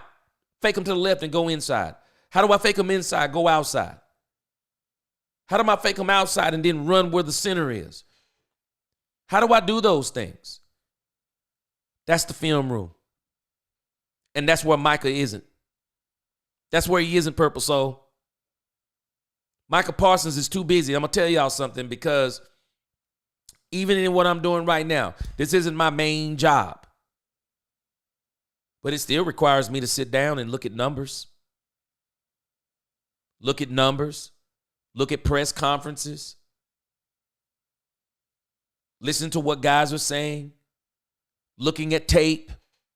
Looking at other people break down games. It requires me to do that just to do this. So what do you think it takes for Micah Parsons? Mike McCarthy, I'm going to give him credit. Mike McCarthy said,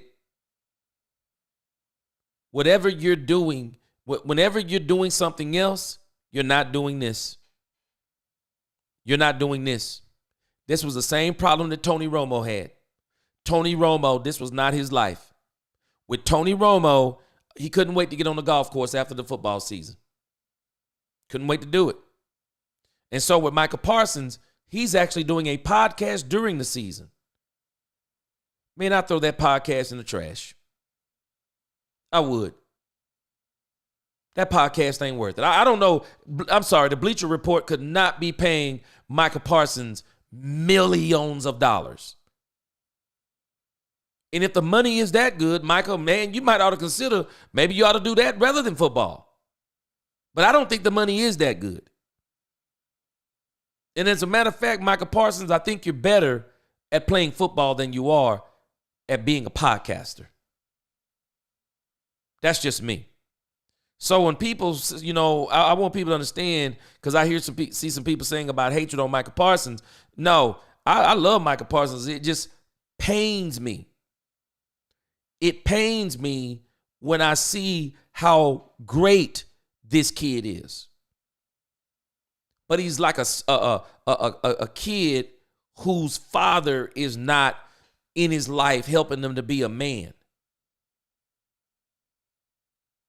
That's what it seems like to me. Somebody who is immensely talented, but he doesn't have the coaching that he needs. Micah needs coaching, man, because he's an athletic freak. Rush probably would have threw a pick anyways. Hey, you know what? My son said that's what he's going to do. He tried to throw one that pick six that almost broke the game open, but it didn't happen. Troy said Cooper is a backup and Dak played just like him this year. No, Troy, it's not true. Nope. I looked at Dak Prescott's stats this year. Nope. Dak Prescott was actually playing like a starter. Dak Prescott was actually playing really good in a sense. The issue is you got to understand what Dak is measuring against, Troy. See, the funny part is folks are trying to measure Cooper Rush with a whole different curve, because you really can't measure him with Dak. You can't. He's not that good. So what we measure Cooper Rush on is not on Cooper Rush's ability. Y'all ready for this? We don't measure Cooper Rush on Cooper Rush's ability. We measure Cooper Rush by how the people play around him. We make some of the silliest and filthiest arguments when it comes to Cooper Rush. I just think the team plays better with him in the game. Do they? Show it to me. Mythological. Show it to me. They're not playing better per se. They're playing understanding we can't make a mistake with this guy. We can't make a mistake. And the moment a mistake is made, guess what happens? The game is over. Now number 27 is getting blamed for losing the game. Cooper Rush gets credit for winning games and he's actually not winning. Make it make sense. When Kevontae Turpin returns that kick, did everyone say Kevontae Turpin won that game? I'll wait. No, they didn't. They said Cooper Rush won that game. Last week when Demarion Overshown, tip on Thanksgiving, tip, interception, touchdown. Did they say Overshown broke the game wide open? All I heard, Cooper Rush wins again. And the Cooper Rush apologists were waiting in the wings tonight. They were waiting in the wings. I'd already been seeing it on X. Will Cooper Rush get more wins than Dak Prescott this season? It is absolutely filthy. Filthy what we do with Cooper Rush. You look at Dak Prescott's numbers. Dak Prescott is not being measured against other quarterbacks. Dak Prescott was being measured against himself. Second team All-Pro. MVP runner-up. That's what Dak was being measured against. That's what he was being measured against. And that's why I say sometimes, see, people buy into all the narratives. People are buying into all the narratives, but the reality is they're not looking at what's really going on. And when you start looking at what's really going on, Dak Prescott actually wasn't having a terrible year. What was happening with Dak Prescott is that Dak Prescott, unfortunately, whether we want to admit it or not, Dak Prescott was playing on a terrible team.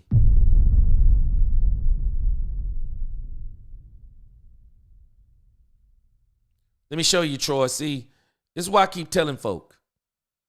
Folk be running their mouth and won't even do a little bit. Won't even do a little bit of research. This doesn't even take a lot of research. Folks just be blabbing their mouth and running their mouth, saying stuff. This is how bad Dak Prescott was playing.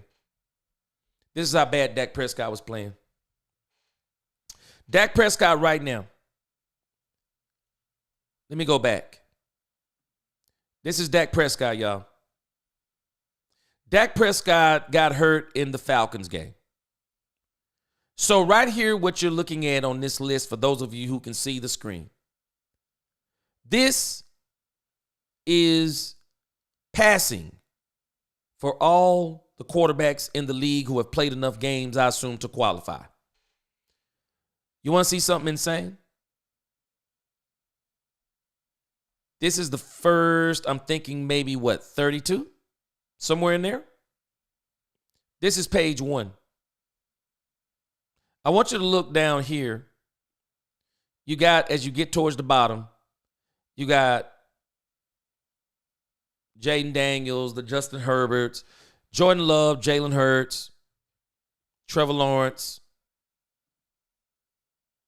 You want to see something crazy?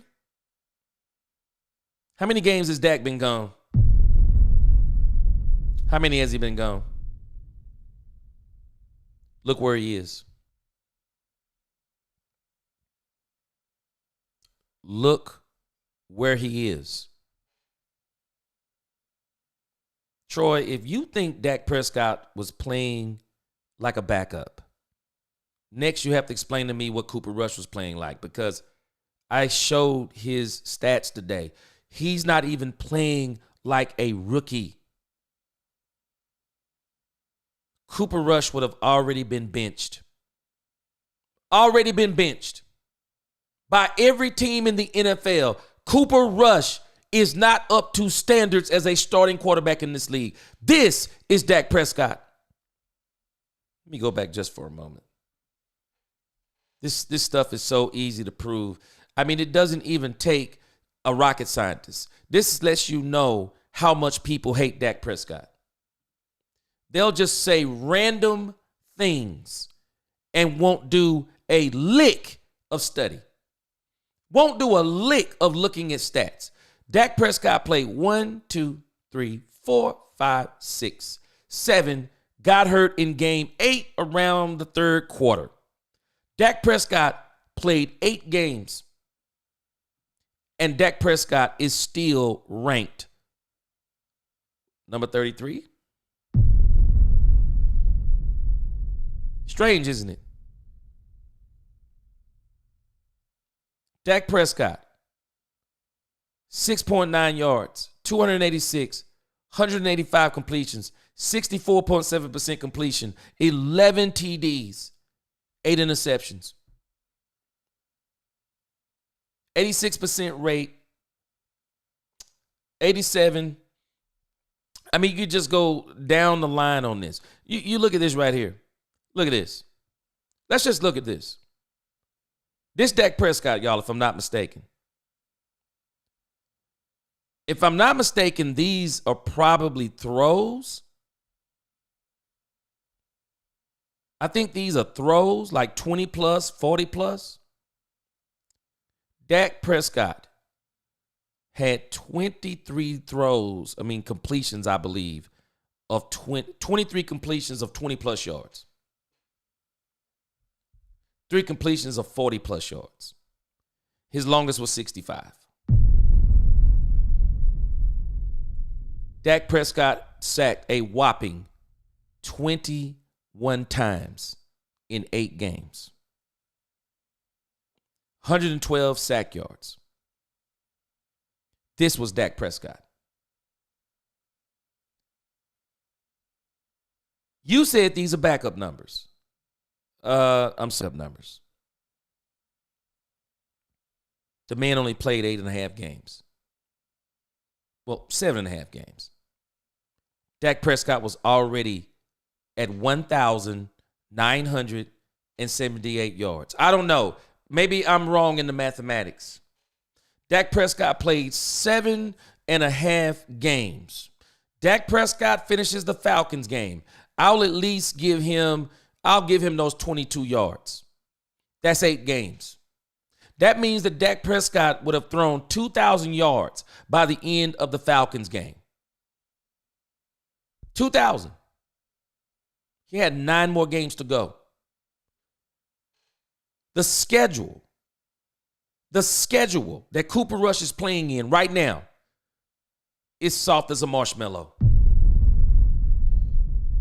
I believe Dak Prescott was on his way to a 5,000 yard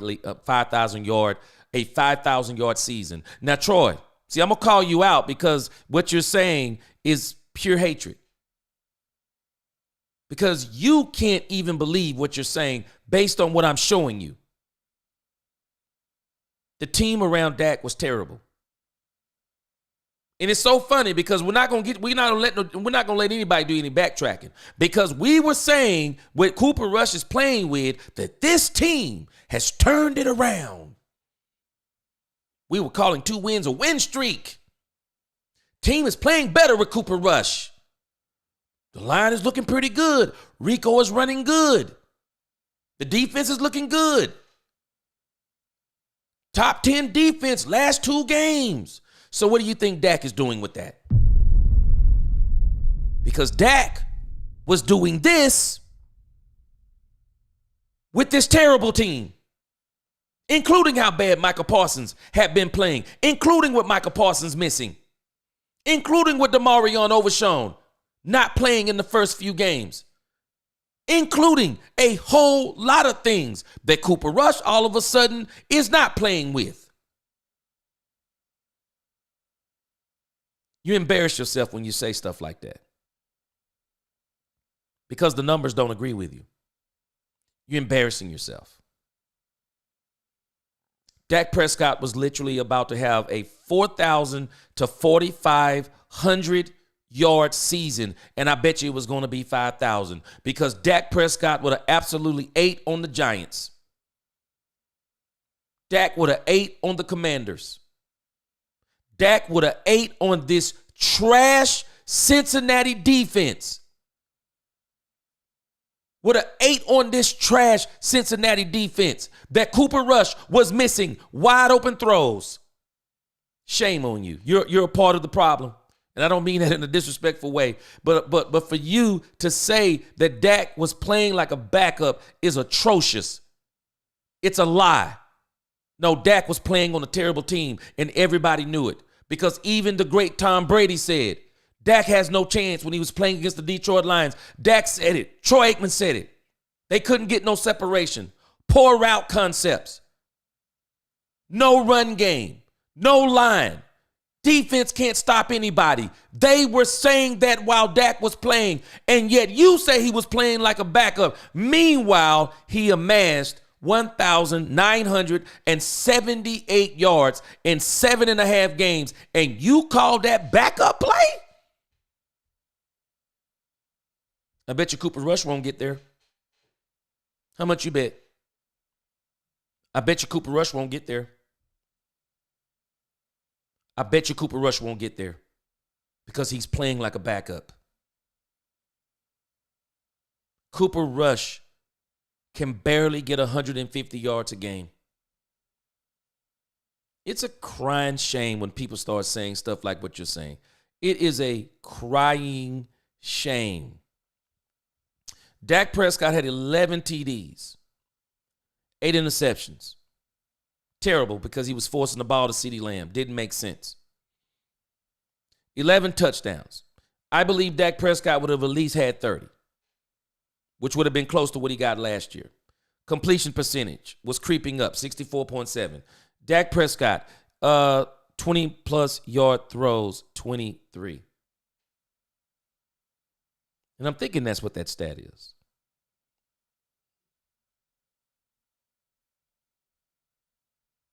Cooper Rush. This man's completion percentage is 59%. That is absolutely crazy work. That is crazy work.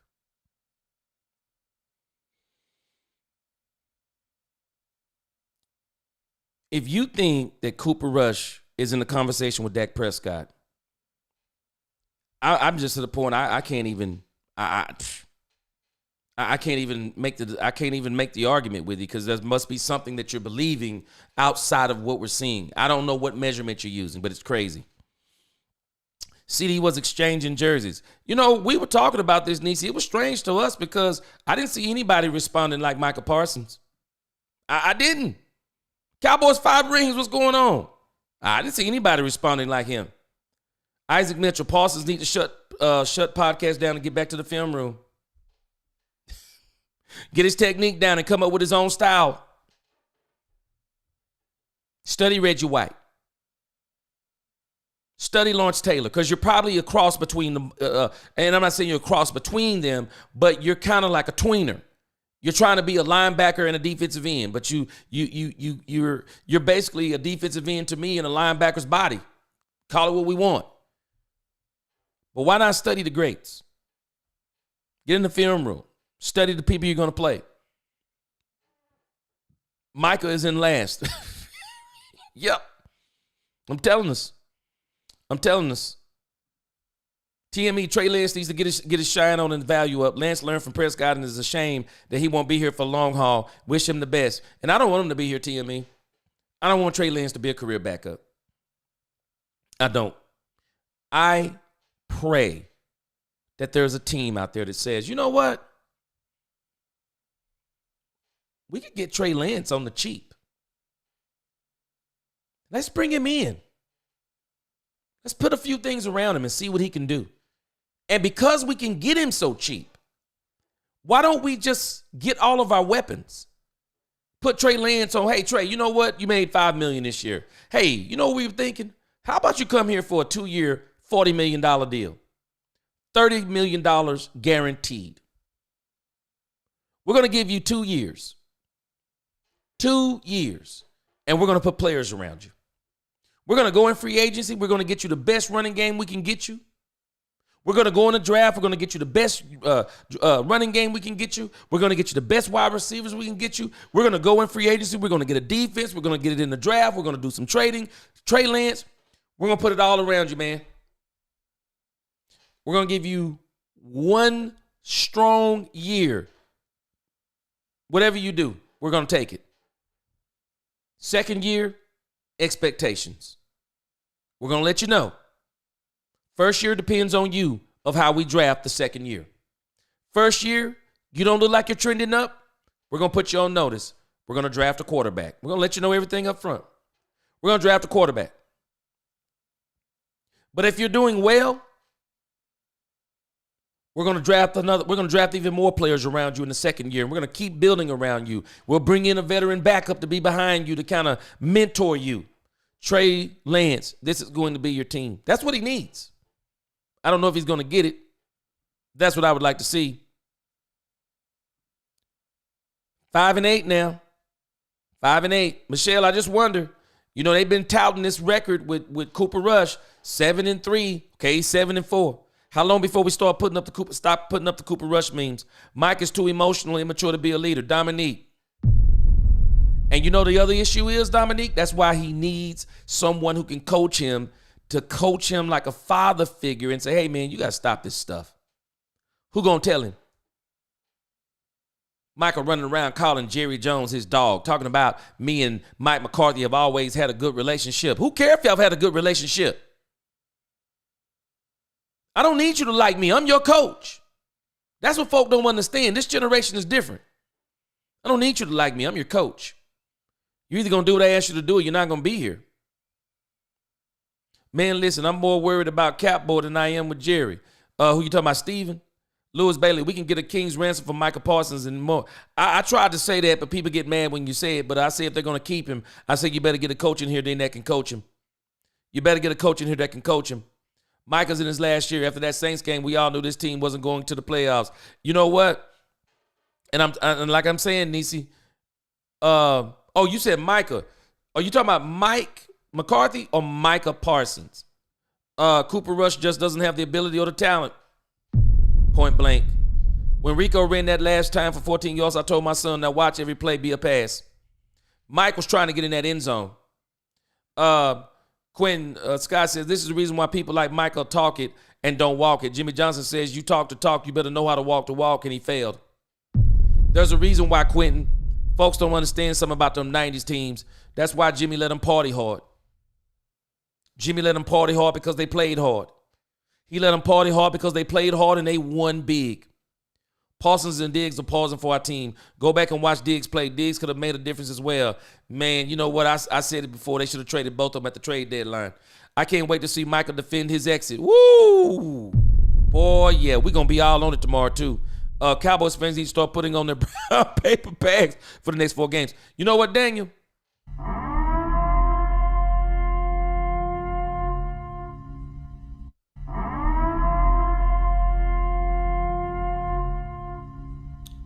Daniel, I'm going to tell you why you're right. Because Micah Parsons has been a cheerleader rather than a leader. And Micah Parsons has been running around singing this playoff game. Playoff. We're going to make the playoffs. Great probability when there was improbability. Rather than Micah Parsons saying, hey, guys, I know there's playoff talk, but let's not buy into that. Let's get in this film room, translate on the practice field, leave it out there on the football field. And we're going one game at a time. And you don't buy into none of that talk. You don't listen to it, and you don't talk it. And this game, they expected to win. At least I believe that some of them expected to win this game. And that this was the game, because I heard people saying, this is the game. It's the make or the break game. This is the game that they expected to catapult them into the playoff run. This game just broke the Cowboys.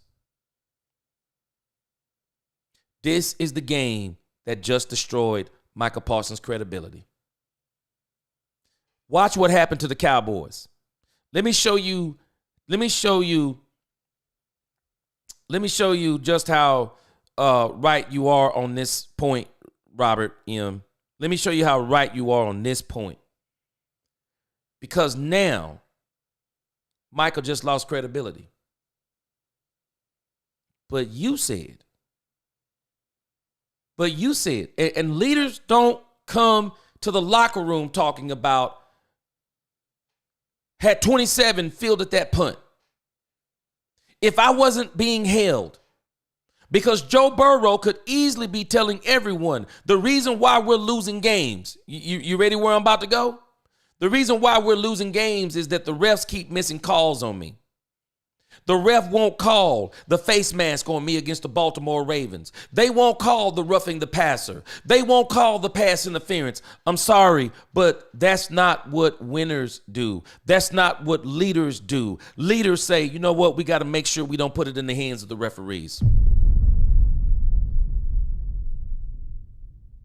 That's how good we have to play. That's how good I have to play.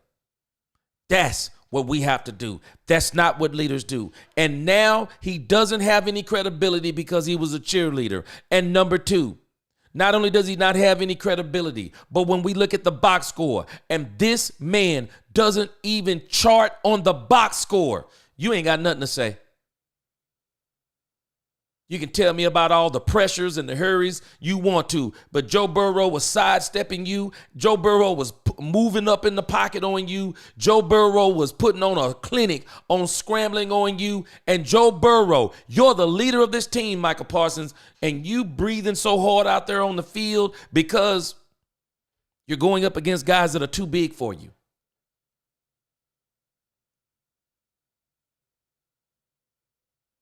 You don't have the tactics.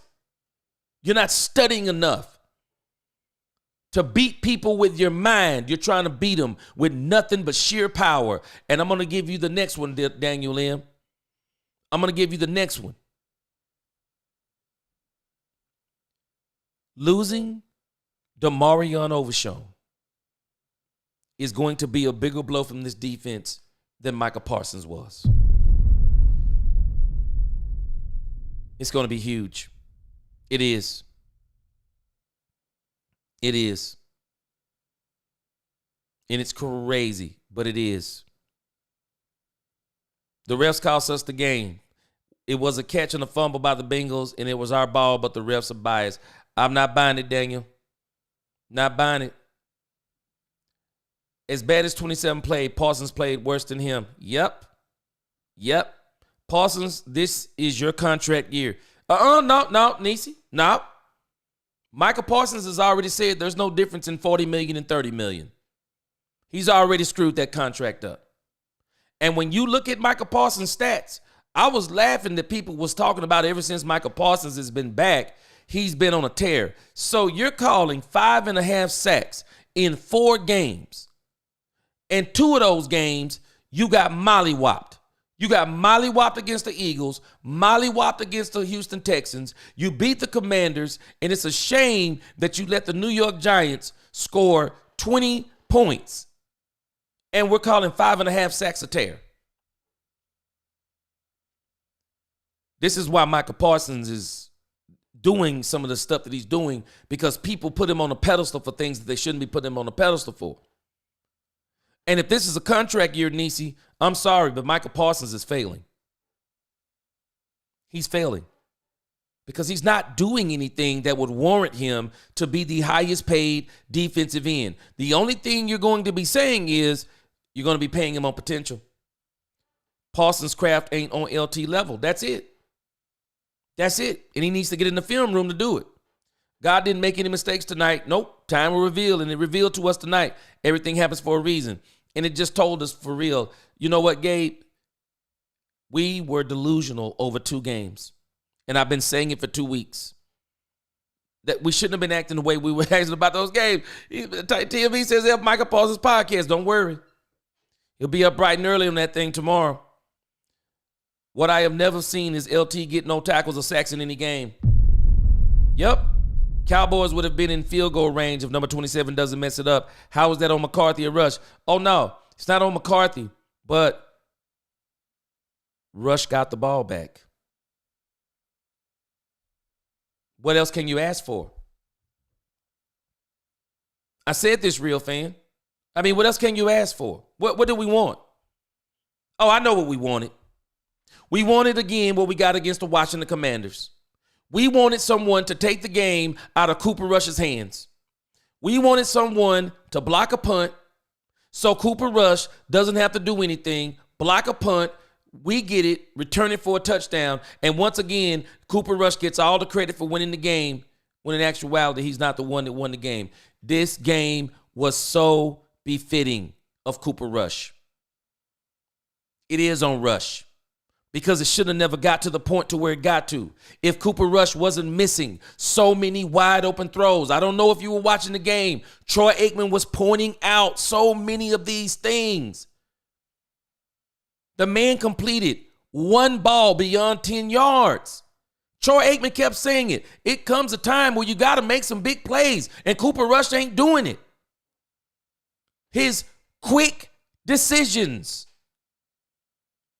is what cost them the game, because he can't throw past 5 yards. Who wants a quarterback like that? It was a bad bounce. 27 didn't drop the ball, and the film is showing it. He did not drop the ball. It was a literal bad bounce that you, nor I, nor anyone else would have caught. It was a blocked punt. It came down funny. There's no way you're catching it. You're not catching it. I'm not catching it. I don't care if Deion Sanders was up there. He wasn't catching it. It was a very funky bounce. There's nothing you can do about it. And I wouldn't. So you're telling me 27 had one opportunity to get his hands on the ball. Meanwhile, Cooper Rush, how many plays did the offense have? How many plays? How many plays did the offense have? So you're telling me the offense today, let me see her, how many plays?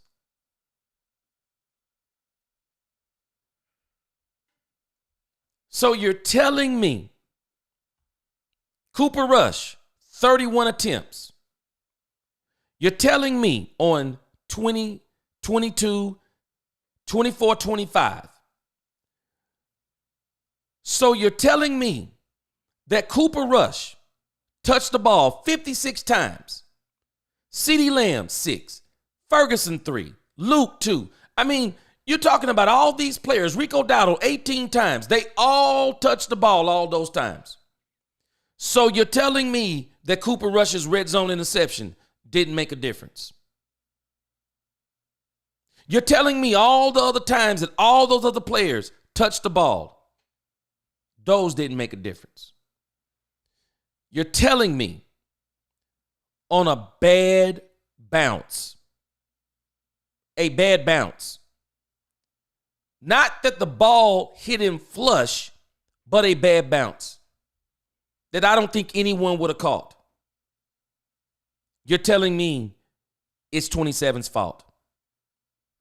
There is no championship player that'll tell you that one play like that is what cost them the game. The fact that they were in that position is what cost them the game. That's what cost them the game.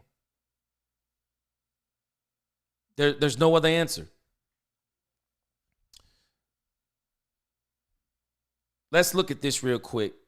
I'll cut it out tomorrow if it gets copyright struck. But this is the play right here. We'll do it with no sound. I think they'll still catch it, but I'll cut it out. Whoops, let's see. There's nothing you can do about it. And if you're going to blame anybody, that's actually a coaching issue. It is. It's a coaching issue. That's why the special teams coach is screaming, everybody get away from it. But someone didn't tell them, hey, you know what? If there's a block punt, this is why you have to practice situational football. You have to be in practice sometimes and say, okay, guys, we're going to have a drill. What happens if we block a punt? If the punt goes backwards, run, get it, pick it up, return it. If it goes forward, everyone move away from the ball. That's not 27's fault. If we're going to get down to the real deal, that's a coaching issue. But how do you excuse that he got the ball back? If the quarterback gets the ball back, there's no more complaining. Doggone it, do something with it. Go down and score. And he made bad throws on that drive. He made bad throws. He did. Parsons and Diggs have not showed up this year. Nope.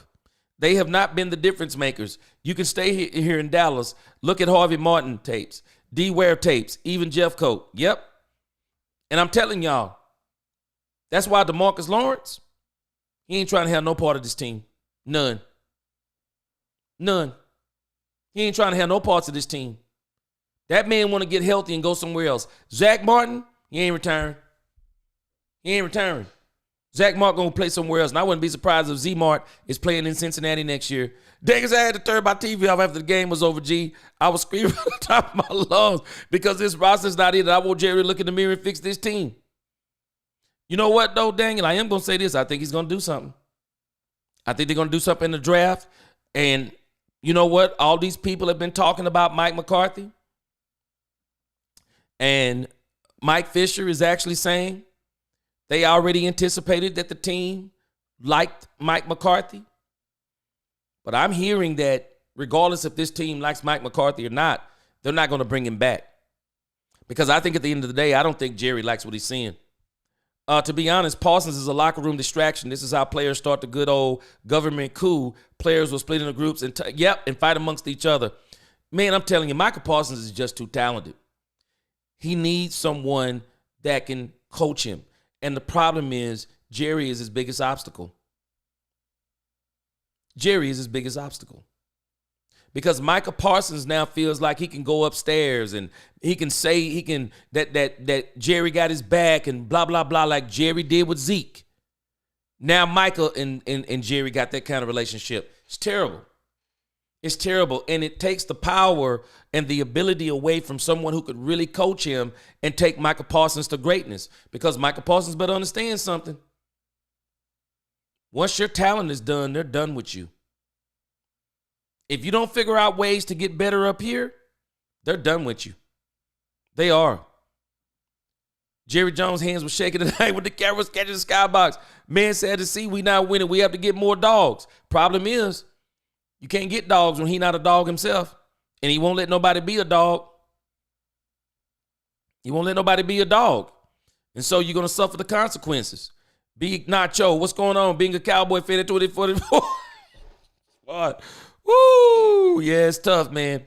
But that's why, we got to change how we're looking at these Cowboys. I was never looking at them like a playoff team. I'm evaluating, and I think we got some things. I do. I think we got some things. I think we got some good players. I think what we're watching is we got some things that we know what we need to do in the draft, and we know what we need to do in free agency.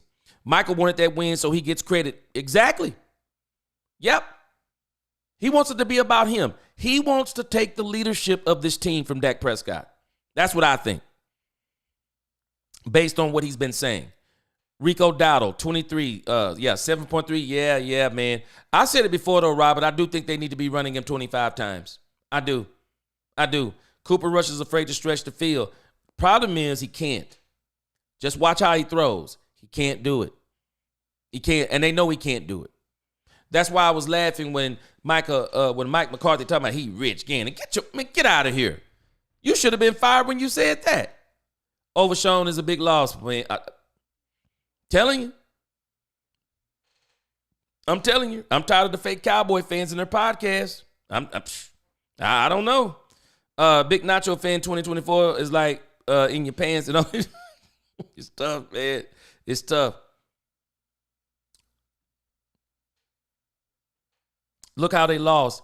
Yeah, I mean, I don't know what you exactly mean, but when you look how they lost, championship teams don't talk like this. They don't say that a play by number 27 is why they lost the game, because I'm showing you the play.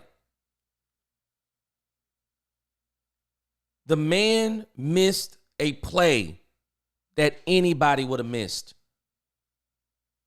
He didn't get it in his hand and drop it. He didn't even get two hands on it. The ball took a funky bounce. That's the way it bounces. Happens.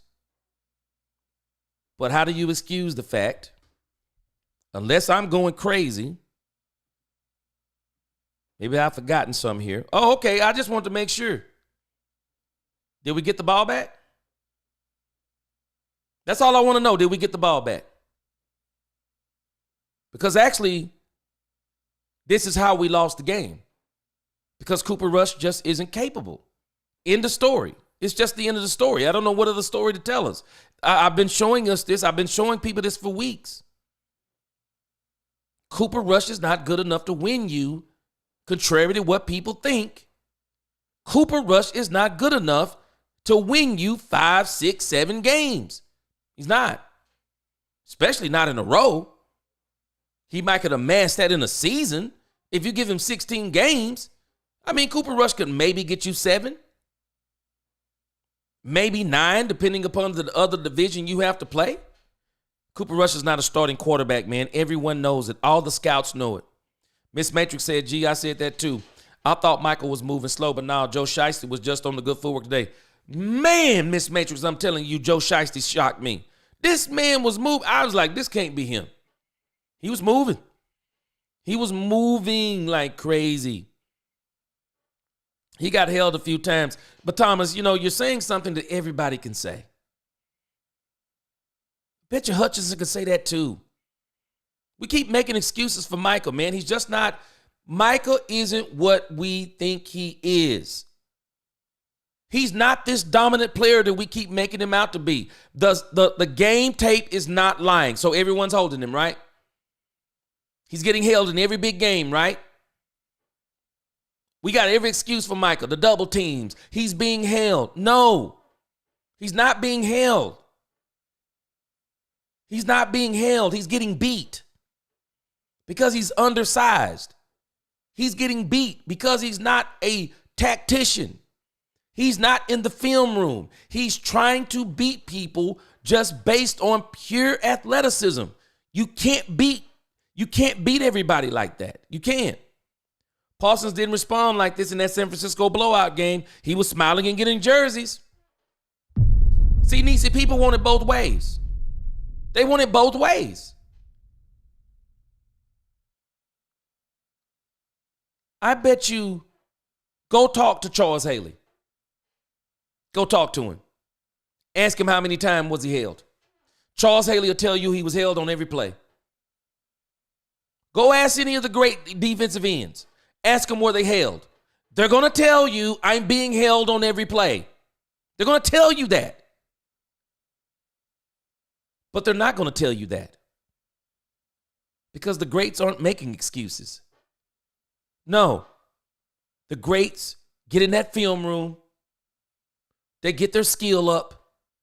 And they figure out how to dominate people without just sheer power. They beat them with skill. They beat them as a tactician. And I'm sorry, tell me Michael Parsons' signature move. Anthony Aldridge, Mike stopped running the ball. And I think what Mike was trying to do, Anthony, I think he was trying to put some points on the board. But let's give Cincinnati credit. While Rico broke some really good runs, he did. He was eating up some yardage. But why do you think they had to pass sometimes? Because they did get them in some situations to where they stopped Rico. They got them in some situations where they were able to get them where they almost had to pass the ball. But at the end of the day, the reality is, this is why I've been saying from the beginning, the only way the Cowboys win is Rico Dowdle runs 25 times and the Cowboys run 35 times because we're answering our own question. Cooper Rush isn't good enough. That's why we don't want the ball in his hands 30. We don't want him passing the ball 31 times in actuality. He passed 31 times. He lived up to his stats. He's only 51%. That's what he's been. That's why we're saying this. He's not good enough. It's the bottom line. He's not. We may be losing, but we will be back. Our leader, Dak, is down. We need to regroup and do this again next year. We'll be back. Yep, I believe it. I believe it. We're going to be back competitive next year, for sure. For sure. And with what we're going to achieve in the draft, we're definitely going to be back.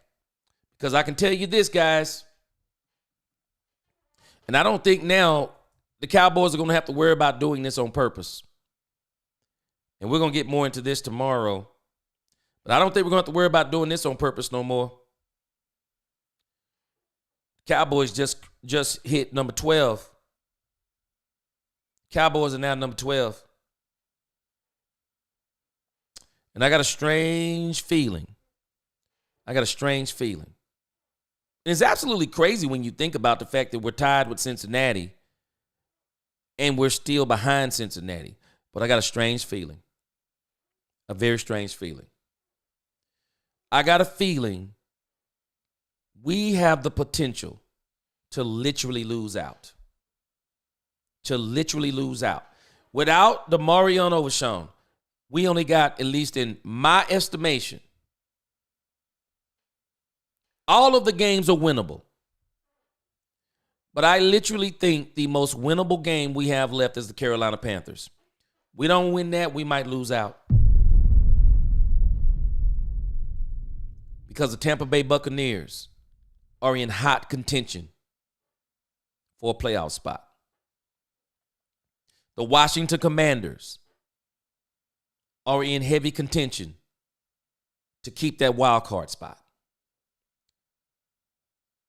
The Philadelphia Eagles, while they've clinched, they're trying to get the number one spot. And if you look at Detroit's remaining schedule, it is very likely, or there's a very good chance, the Philadelphia Eagles may sneak into the number one spot because the Detroit Lions have an absolute monster last few weeks. They have a monster last 4 weeks. They have a monster last 4 weeks. So when we see Philly, when we see the Commanders, when we see the Bucs, they're playing for something.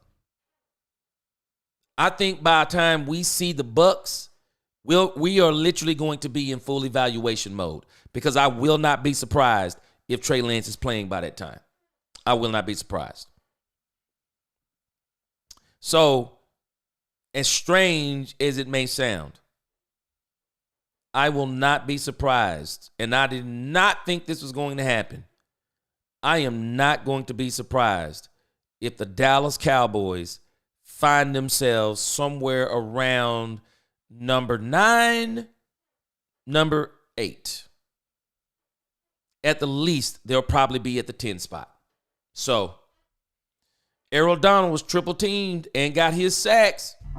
Say it again, Nisi. Say it for the people in the back.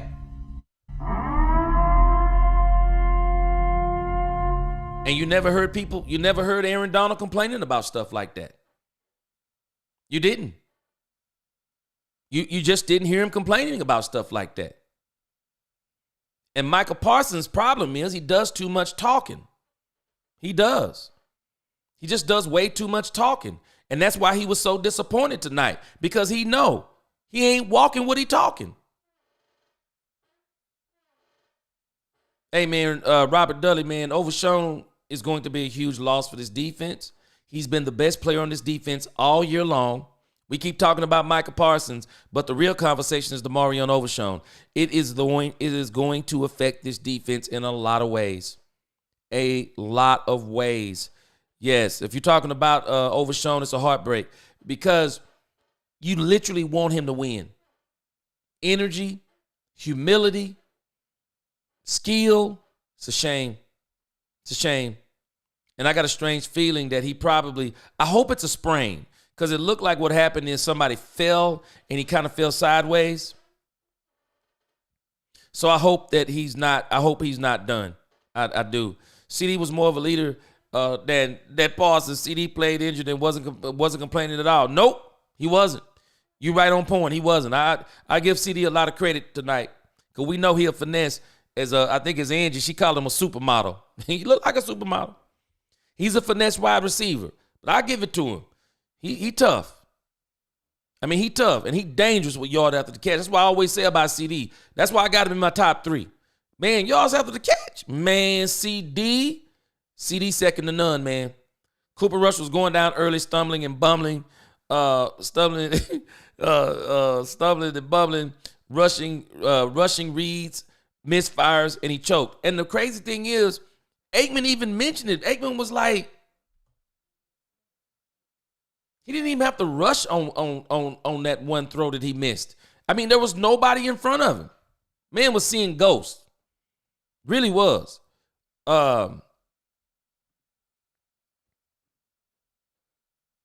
Groundhog, he said the Dallas curse is real. Hey, man, you know what? I don't know if it's a curse, but I tell you what. Hey, man, it is what it is. Jerry wanted to take this risk. He reaping what he sowed. Jerry's going to lock Mike up with a pile of money for the next 10 years. Yep. He can't help being an idiot because his fan base can't resist lining his pockets regardless how awful Jerry is. Man, I'm telling you, boy, if Jimmy Johnson was here, Jimmy could say anything he wants to. Talking about you don't trade a generational player. You traded Herschel Walker. Herschel Walker was a generational player. Shoot, man, I guarantee you, if Jimmy Johnson was here right now, he would have traded Michael Parsons. I believe he would have. Blue Star, Michael was a magician all game long, but he wanted to be quick to cry off the sidelines. So, man, you know what, man? Get ready for his podcast, Diggs, too. I mean, Josh Butler's better than him. You know what? Michael Parsons shocked me with the way he was responding on that sideline. I was shocked. I haven't seen a tantrum that bad since Cam Newton when he lost that Super Bowl. I was blown away at the way this man was acting. Robert M., I said it before too. I actually don't think Diggs nor Parsons are fit for Zimmer's defense. And I won't be shocked if Zimmer isn't back, even though I think Zimmer, if there is somebody that they want back, could bring back, it could be Zimmer. Tiger Style, they're saying that the Carolina Panthers are 1.5-point favorites. And watch what I tell you. With Overshown going down, I won't be shocked if Vegas move that line to 3. I won't be surprised. They're going to probably move that line to 3. They are. They got Carolina favored by 1.5. Yep, they do. And I bet you it's going to go up, Daniel. It's going to go up after Overshown. What about that muff punt? What about it? What about it? Were you talking about the missed extra point by the Washington Commanders? Were you talking about that? It happens. What about the muff punt? I'm not cutting him for that. I'm not even blaming him for it. He didn't muff the punt. I just showed it. He didn't muff it. It took a bad bounce. He barely touched it. The reality is we're blaming a player for a coaching issue. There's a reason why Fausel was screaming, everyone get away from the ball. This happened, like Troy Aikman said, it happened in the snow game. Leon Lett against the Miami Dolphins. I think that was a Super Bowl year. Leon Lett ran down and touched a blocked field goal, didn't have to touch it. Wound up trying to recover it, and I think Miami recovered it, and they lost the game. You for whatever reason, you just don't practice. Because typically, I want you to think about this. We're talking about a muffed punt. We don't understand what we watched. How rare is it? You block a punt and it goes forward? How often does that happen? Because he literally blocked it. It wasn't like a tip. It was like he blocked it, like a full hand. But rather than it going backwards like they normally do, it had enough momentum that it went over hit. Even that was odd. I mean, the whole play was odd. And this is why, as a team, when you're trying to win games, this is why you don't want games that close. You don't. You don't want those games that close. Why? Because we don't have the quarterback that can do it. We don't even have the team that can do it right now. It's a crying shame. It's a crying shame we got Jonathan Mingo. We're not going to know what he looked like till Dak Prescott get back. We're not going to even know what he looks like. And Michael Parsons' issue is it's not so much with Micah about blaming Michael Parsons. But the problem with Michael Parsons It's obvious what he's trying to do. He keeps saying he wants to be the leader and he wants to do it by his play. Well, what play are you talking about? You register 0 tackles. So you're telling me we only want Micah Parsons for sacks? And he's only getting the sacks against the mediocre teams? He's not getting the sacks against the good teams? He's definitely not getting them against the great teams. So is that all we want? We only want Micah. Man, I'm telling you, this is why this kid is so spoiled now. This is why this kid is so spoiled. Micah Parsons, talented, great, but spoiled. We justify him in his podcast. We justify his lack of film work. And then we justify if he gets, quote unquote, we keep saying he got held. Man, I bet you everybody will tell you that. But I bet you they won't tell you that. Okay, beat it. Beat the hole. That's what you're supposed to do. You're supposed to be so dominant that when you're held, it's blatantly obvious. That's the issue. You can't run around walking. You can't keep talking and running your mouth talking about what you are, but what the reality is, what you're saying you are is not translating. Micah Parsons, I said it before this podcast. I mean, this one right here. I said it. The stats show it. This dude disappears in big games. He does. He disappears for whatever reason. He disappears. Today was a big game. You know how I know it was a big game? Micah Parsons' reaction. I mean, because no one's reacting like that but Micah Parsons. I'm just appalled it was a 5-8 game. I mean, you're 5-7.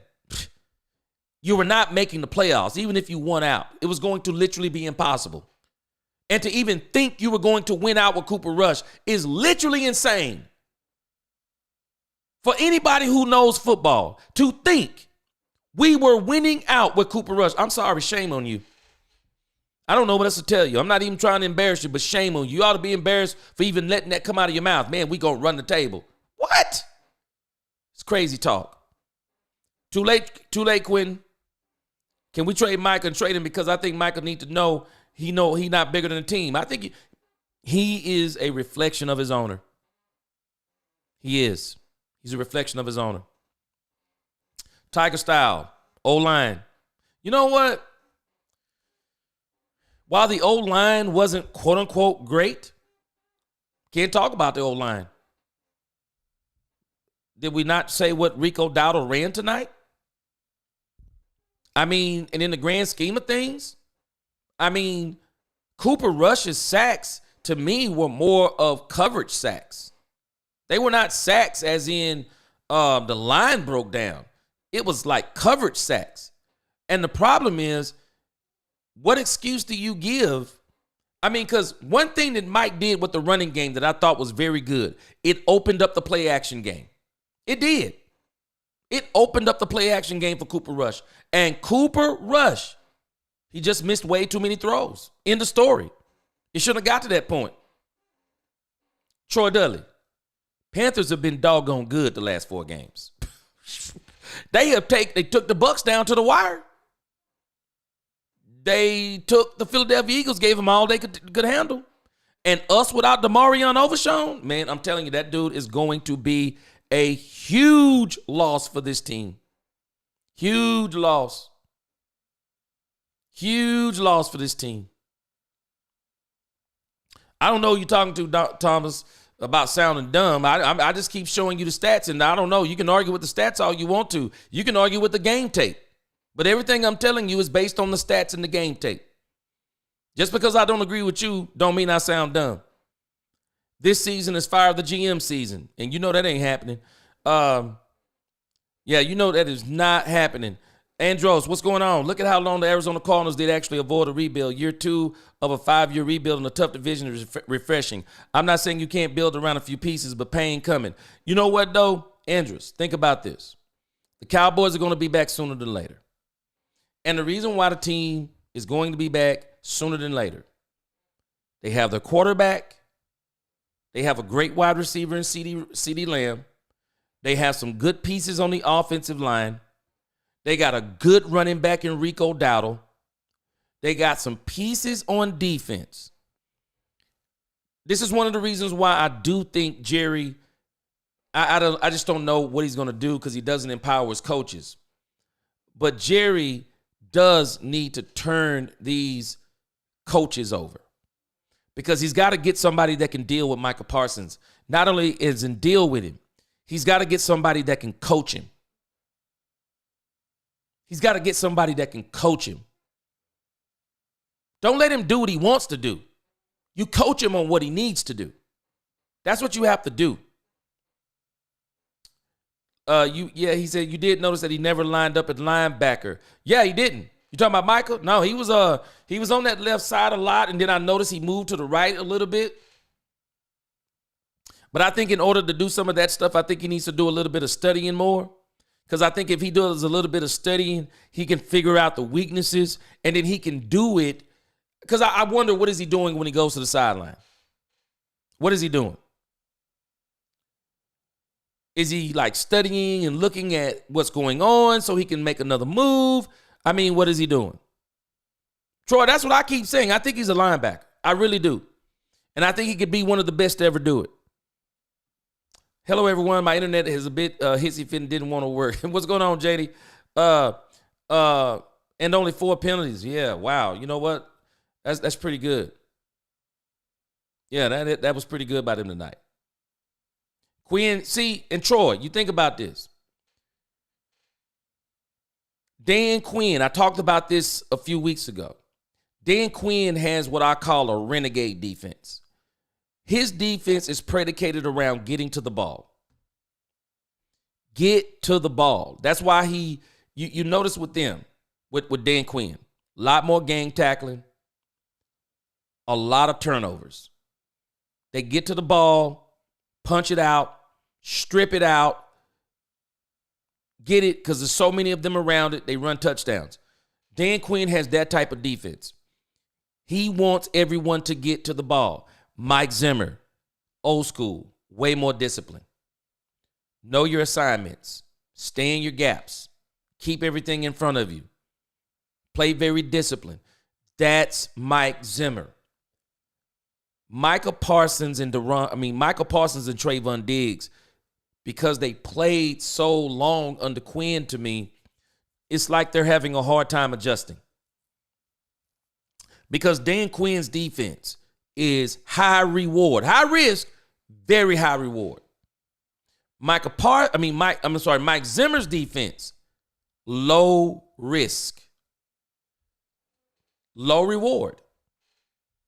Have you noticed what's missing from the Cowboys since Dan Quinn left? Turnovers. High risk, high reward. Low risk, high discipline. You're going to be in some close games. Don't break. You're going to be in. There'll be some field goals. So you better make sure your offense is scoring some points, because if not, you're going to keep having games like you had tonight, games like you had at the end of the New York Giants game, games like you had with the Commanders. When Mike Zimmer is your DC, you're going to have a lot of games like this unless your offense puts up points. Your offense better put up points with Mike Zimmer. Because if you don't put up the points, you're going to keep finding yourself in close games. And I'm not going to be surprised next week if Carolina and the Cowboys, it's going to be another close game. Michael Parsons needs to be safe from himself. You can tell that by the fact that he talks too much. And you can tell by the way he's reacting. Who does he answer to? This is what happens, y'all. I want y'all to think about this. This is what happens. You need some veteran leadership on your team. You do. You need some veteran leadership, because you need older men who can get in these young men's face and tell them to settle down. Settle down, man. You're not only a football player, you're a professional. There are young men watching you, Michael Parsons. We're in a different era. The cameras are always trying to catch you slipping. And when you start slipping, it's going to be there to watch you fall. There are young men and young women watching you, Michael Parsons. He needs some veteran leadership. They need some veteran leadership to help him with those types of things. Jerry's not going to do it because Jerry does that foolish stuff. Mike McCarthy ain't going to do it because Michael Parsons can go over his head. You calling the owner your dog? Man, stop it. It's crazy talk. You calling the owner your dog? I mean, I get it, but I don't get it. Somebody's got to teach him, hey, man, you got to keep your distance from the owner. Got to keep your distance. You always got to keep yourself in a position to where you're more for the team. When you're negotiating your contract in the court of public opinion, saying there's no difference between 40 and 30 million, I've been blessed. So if you're going to be aggressive, if you're going to do this, I'll take less money. And you're trying to bring disparate, or you're trying to disparage Dak Prescott and all those things you're doing. Stop it, Micah. People are watching you, man. They're watching you. And you're setting a bad example, a bad precedent. Someone's got to tell him he's doing all of this stuff wrong. But if Jerry is his dog and you can't have any accountability, I mean, what do you do? Somebody's got to save, and I'm not saying save him as in he's a bad kid, because I don't think Michael Parsons is a bad kid. He's not a crime. He's not committing crimes and stuff. But this kid is on the brink of greatness. And he's not going to get there with this team. If they keep letting him do what he wants to do and doing all the stuff he's doing, his ceiling is so low mentally on this team. This man's got to get with somebody that can get in his face and tell him, hey, man, you need to be a man. Because what you did tonight is boy stuff. Everybody loses, man. You acting like that when we're 5-8, get a grip. You didn't act like this last year at Green Bay. This man needs some men that can talk to him. I mean, that's what I was saying, Robert M. Get in there and study film like Ray Lewis, Singletary. Man, I'm telling you, he's talking about guys who he called. No, man, maybe you need to pay somebody. Pay somebody to be your mentor. Do whatever you need to do. But you're going to have to be saved from this team because this team doesn't play or develop well. Quentin said Cooper Rush like Kurt Angle. He sucks. Nietzsche said, who we going to trade Cooper Rush to the USFL? Man, we can't trade him anyway. I think he's unrestricted. By the way, you're going to replace D-Law, and it ain't going to be easy. He's money on the edge against the run. He's a great run stopper. But I think they think Marshawn Nealon is D-Law. I think that's what they're saying. But I think the biggest thing for this team is I think they got to get – I think they got to stop all this talk about Mike McCarthy. I think they got to put all this stuff out of their mind. I just think they need to get better coaches. I still want to see Harris, as much as I like what Zimmer's doing. I'd like to see what Al Harris could do. I think they need to replace Mike McCarthy. I just don't think, and you know what? He did call a good game tonight. Problem is Mike won't do some of these things consistently. But you know, at the end of the day, I'm so conflicted with Mike because even if you bring someone else in, if they're going to be a yes man like Mike, then you might as well keep Mike. Kevin Howard, don't put this season behind you, man. Put yourself in evaluation mode. You'll look at the game way different. You'll look at the game way different. If Cooper Rush accepts just $1 more in his contract, maybe Jerry Jones will keep him on the squad. Man, he might have to take a pay cut. The O-line looked better, especially still. I mean, like I said, I thought they looked pretty good. I did. I don't want Rush back, Lewis Bailey. And you know what? You never know. They might not go and get a quarterback in the first 3 rounds. They definitely got to do that. They might go get one in the 5th round. And if they can, they're probably going to try to keep Trey Lance. I hear people saying this loss hurt them, and I don't see why. People are allowing the team to play for their money. I don't see why, Darrell, because I never had no expectations of winning. Why did we think we were going on this magical run with Cooper Rush? It's crazy to me. 7 turnovers in the red zone leads the NFL, and it happened again tonight. Yep. Overshown injury is serious. Oh, man. Yeah. Oh, man. That means if he has something torn, that means we won't see this kid again until this time next year. Golly. God, that's crazy. The center only had a concussion. If we're talking about BB, Michelle said fans are naive. Yes. Yeah, for sure. Nisi says, okay, y'all having a little conversation on the inside, but I'm telling us, man, this season. You know what, y'all? I'm telling you, don't let this season get you down. I'm gonna have fun watching this. I think sometimes the only way to prove something to people is for them to see it. Maybe the Cowboys can put this Cooper Rush talk to bed once and for all. Let's move on. Evaluate this team. Look at what we got that's good. Let's see what we're working with. And we go on from here. But I will tell you this. Overshown kind of got me in my feelings. Because I know it seems how hard he fought to get back. And just the energy, the positive energy around this kid. You don't get any of this stuff like you get from these other players. This kid, Overshown, man, he's just energy, man. Just positivity. I just hate to see this kid go down like that. I do. To me, that's the true loss. I never thought this team was going anywhere. Joe Burrow right now is playing better than everybody. He is, Jared. He's playing better than everybody. Boy, if this man had half a defense, woo! Boy, if he had half a defense, this man would be the MVP, and he would be challenging in that Super Bowl run. The Cowboys will win 2 more games this season. So, okay, you think it's going to be Carolina? Who do you think the next one's going to be? You know what, though, Lewis? I won't disagree with you from the Commander standpoint. If the Commanders already have the 7th seed wild card wrapped up, which I think they will get to 10 wins before they play the Cowboys, I think they're going to take the Cowboys game as a bye week. I think they'll play the first quarter and they'll be done with the rest. Yeah, a good quarterback knows how to keep their head in the game and stay on track. And I do think that's one of the things that Micah Parsons is going to have to learn.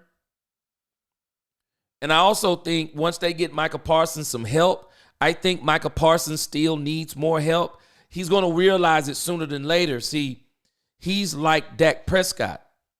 Prescott needs players around him. Micah Parsons needs players around him because the better the players are around Micah Parsons, the more he can really use his skill set. So he going to need players too. Yeah, Burrow, great, man. He is, Troy. Can they bench Zeke? What, man? I'm sorry, Zeke better than me. I wouldn't even come in for 2 plays. I wouldn't even come in for them 2 plays they had Zeke come in for tonight, man. That is crazy. Yep, Robert M. And like I said, if you notice about Zimmer, they've been doing this. They've been asking Zimmer, stop the run. He's been doing it. He stopped Saquon Barkley. You know what his problem was? He had no answer for Jalen Hurts. He stopped the run, it seems. Every week he gets better. What happens? Then the secondary lets him down. The secondary play hasn't been good for Mike Zimmer. It just hasn't. And we're going to have to meet. TMB said he washed up the trash. TMB, man, be careful using that type of language around some folks. They don't like when you say Zeke is washed. And you know what? I don't know about if I use washed, but I tell you this, he don't need to be playing. I think he would be better in the passing game at this point in his career. To bring this man in the run game is just crazy. Mike Lewis, that's why I started out this whole thing. I want to hear them talk about Cooper Rush the way they talk about Dak. I do. TME said, yeah, I'm telling you, man. But like I said, man, hey, y'all don't let this get you down. Look, I already had put myself in evaluation mode. Go Cowboys. That block punt but recovered by Cincinnati was leading. Yeah, I know, Chris. That's what Troy Aikman was talking about. But at the same time, hey, Chris, that's how the ball bounced. That's how the ball bounced. Tank made cornerback for the Commanders game. Tank may come back for the Commanders game. You know what? He might. But I bet you this, he ain't coming back unless he's 100%. He's already made that clear. We got the players, just the BS ones, that selfish like Parsons and Diggs. And you know what? This is the problem because Jerry is building this team. And Jerry won't let nobody else build this team. And I think Trayvon Diggs and Parsons would be better if they were on a team that the coach was empowered and they were actually coaching them. These secondaries paid and soft. That's why I think they're going to cut those safeties. I think they're going to start over with them, but I don't think they're going to do anything with Trayvon. Deron Bland, I think they're going to have to pay him. Punt block shouldn't have been called in that spot. Won't false a goal. You know what, Calvin? You make a good point, though. That's a good point. Yeah, that's a good point. Can't argue with it. It's a good point. A good point. But you know what, Calvin? Let me add on to your point. But this shows you everything you need to know. That they're liars when they talk about the confidence they have in Cooper Rush. Because if I got Joe Burrow on my team, I'm not worried about a punt block right there. I mean, if it happens, it happens. But I'm not calling it per se. No, I just want to get the ball back in Cooper. I just want to get the ball back in Joe Burrow's hands. That's what I want to do. But if I don't have confidence in my quarterback, hey, let's see if we can pull a block off here so we don't even have to let it come down to Cooper Rush driving the ball. Vikings lost because of Sam Darnold face mask in the end zone against the Rams. Oh, man. I'm sorry. They got to stop this stuff. That's what Troy was talking about tonight, too. Mike is a front runner. Yeah, I agree with you on some of that, too, Gabe. He plays really well with a lead. And that's another reason why I say this this Mike Zimmer system may be a little difficult for him, even for Trayvon Diggs, because Diggs can get more aggressive when you can get leads on teams. And especially when you start putting them in passing situations. Trayvon Diggs was killing teams when they were putting them in those passing situations. And Micah Parsons, he eats when you put teams in passing situations. So, yeah, I could see some truth there. But as long as you're doing this Mike Zimmer style of defense, and you don't have the offense that can get you touchdowns and not field goals, if you getting field goals, the games are always going to be close. And you're always risking games coming down to plays at the end. Coming down to, crazy stuff. Do y'all not realize these games have all kind of ended on crazy stuff the last 3 weeks? The ball just didn't bounce our way this time. The missed extra point, the return, and then the missed extra point by the Commanders.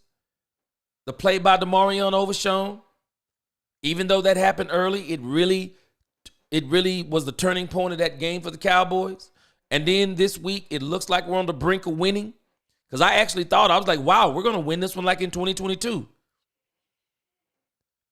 But then that punt issue occurred. But even then, how do you really get mad on a play like that when you actually get the ball back? It would be different if you didn't get the ball back, but you got the ball back. So if you got the ball back, what is there to complain about? Well, just overcome the mistake. That's what teams do. Man, Troy, I don't think they're going to do it. I'll be honest with you, Troy. I don't think they're going to do it. I don't think they're going to move him back to linebacker. I'd be shocked if they do.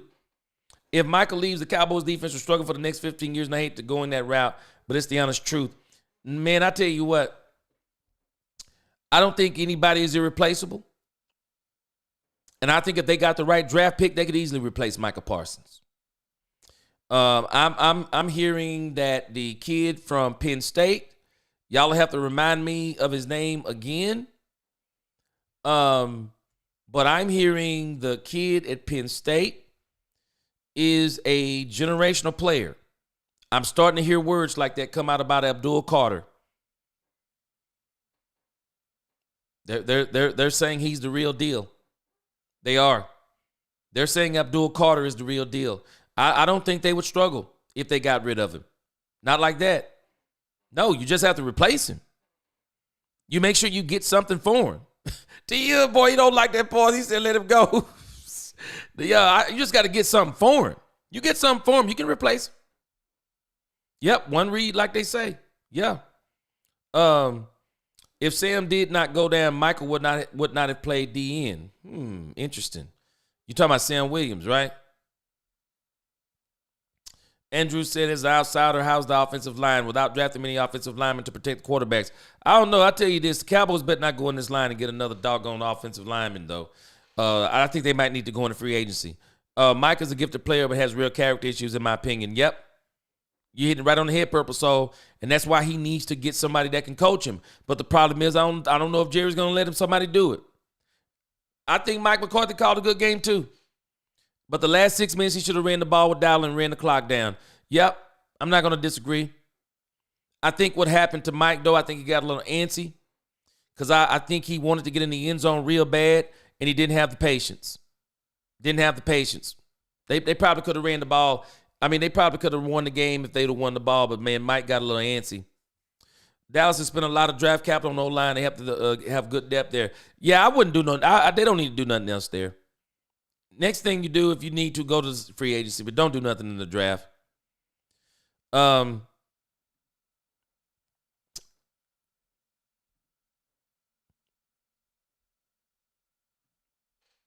Yeah, I'm telling you though, the Cowboys, man, y'all make sure y'all don't get down, man.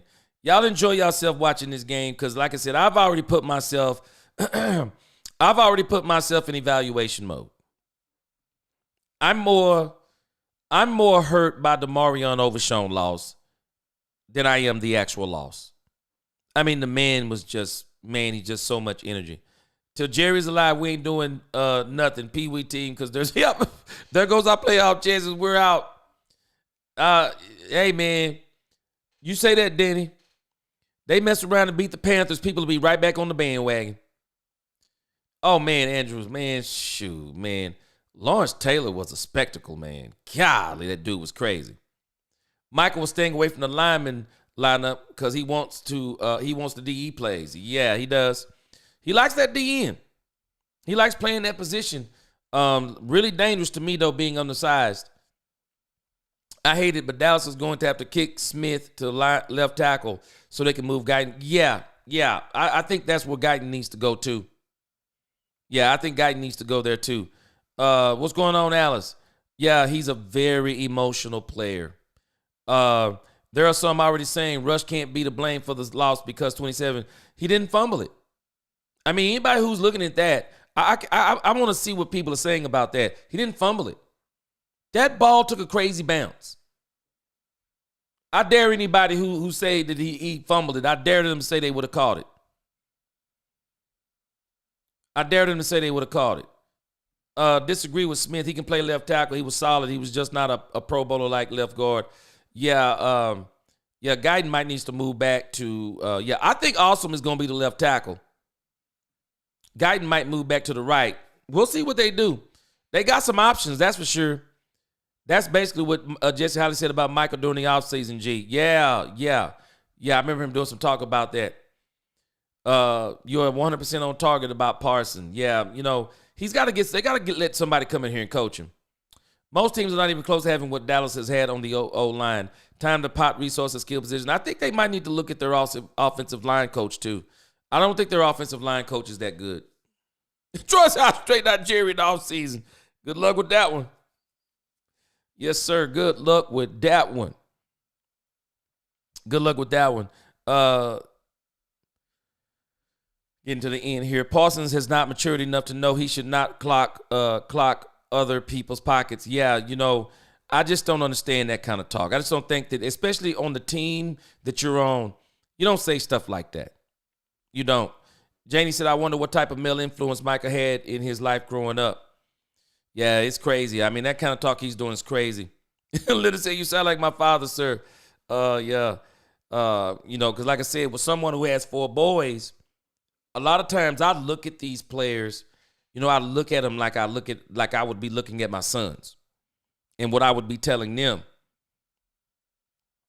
And so that's why for me, I see some traits in Micah Parsons. I'm like, no, he needs a man to be telling him some things like, this is not how men act. It's not how men act, man. You gotta, you got people watching you, man, especially in this age. And that's what he did tonight. He'll probably apologize for it. I imagine he's going to apologize. Dak has been alluding. Yep, Purple Soul. Dak was saying all of this stuff. And if we pay attention, everything Dak talked about in the beginning of this season has come to fruition. Guys not in the film room. Bad practices. Not translating on the field. People not knowing assignments. I bet it's killing Dak to sit up there and watch this team lose. Rush arm is trash. Turpin on a go route, and he got to stop and wait. At CD was open when he forced it to Fergie on 4th down. Absolutely. Felt down and no discipline. Yeah, I know, man. I know it's terrible. What players lost contract negotiating advantages after this game? Well, I tell you this. Hey, man, I don't know. Michael, to me, messed his own self up. It wasn't even after this game. Michael was saying some stuff in that doggone interview he shouldn't have been saying. He done screwed himself out of at least $10 million. Rick Dale said the same problems even with Dak's going. It's never been a Dak problem. It's a locker room culture problem. Facts. And Dak was actually covering up some of it. He was covering up some of it. 27 is a practice squad player stop. He didn't lose the game. He didn't. It was a hard-fought battle, and both teams had plenty of opportunities to win. And I'm sorry. I mean, you can give me the best player on any one of those teams. The way that ball bounced, what we really should be talking about is somebody should have told him.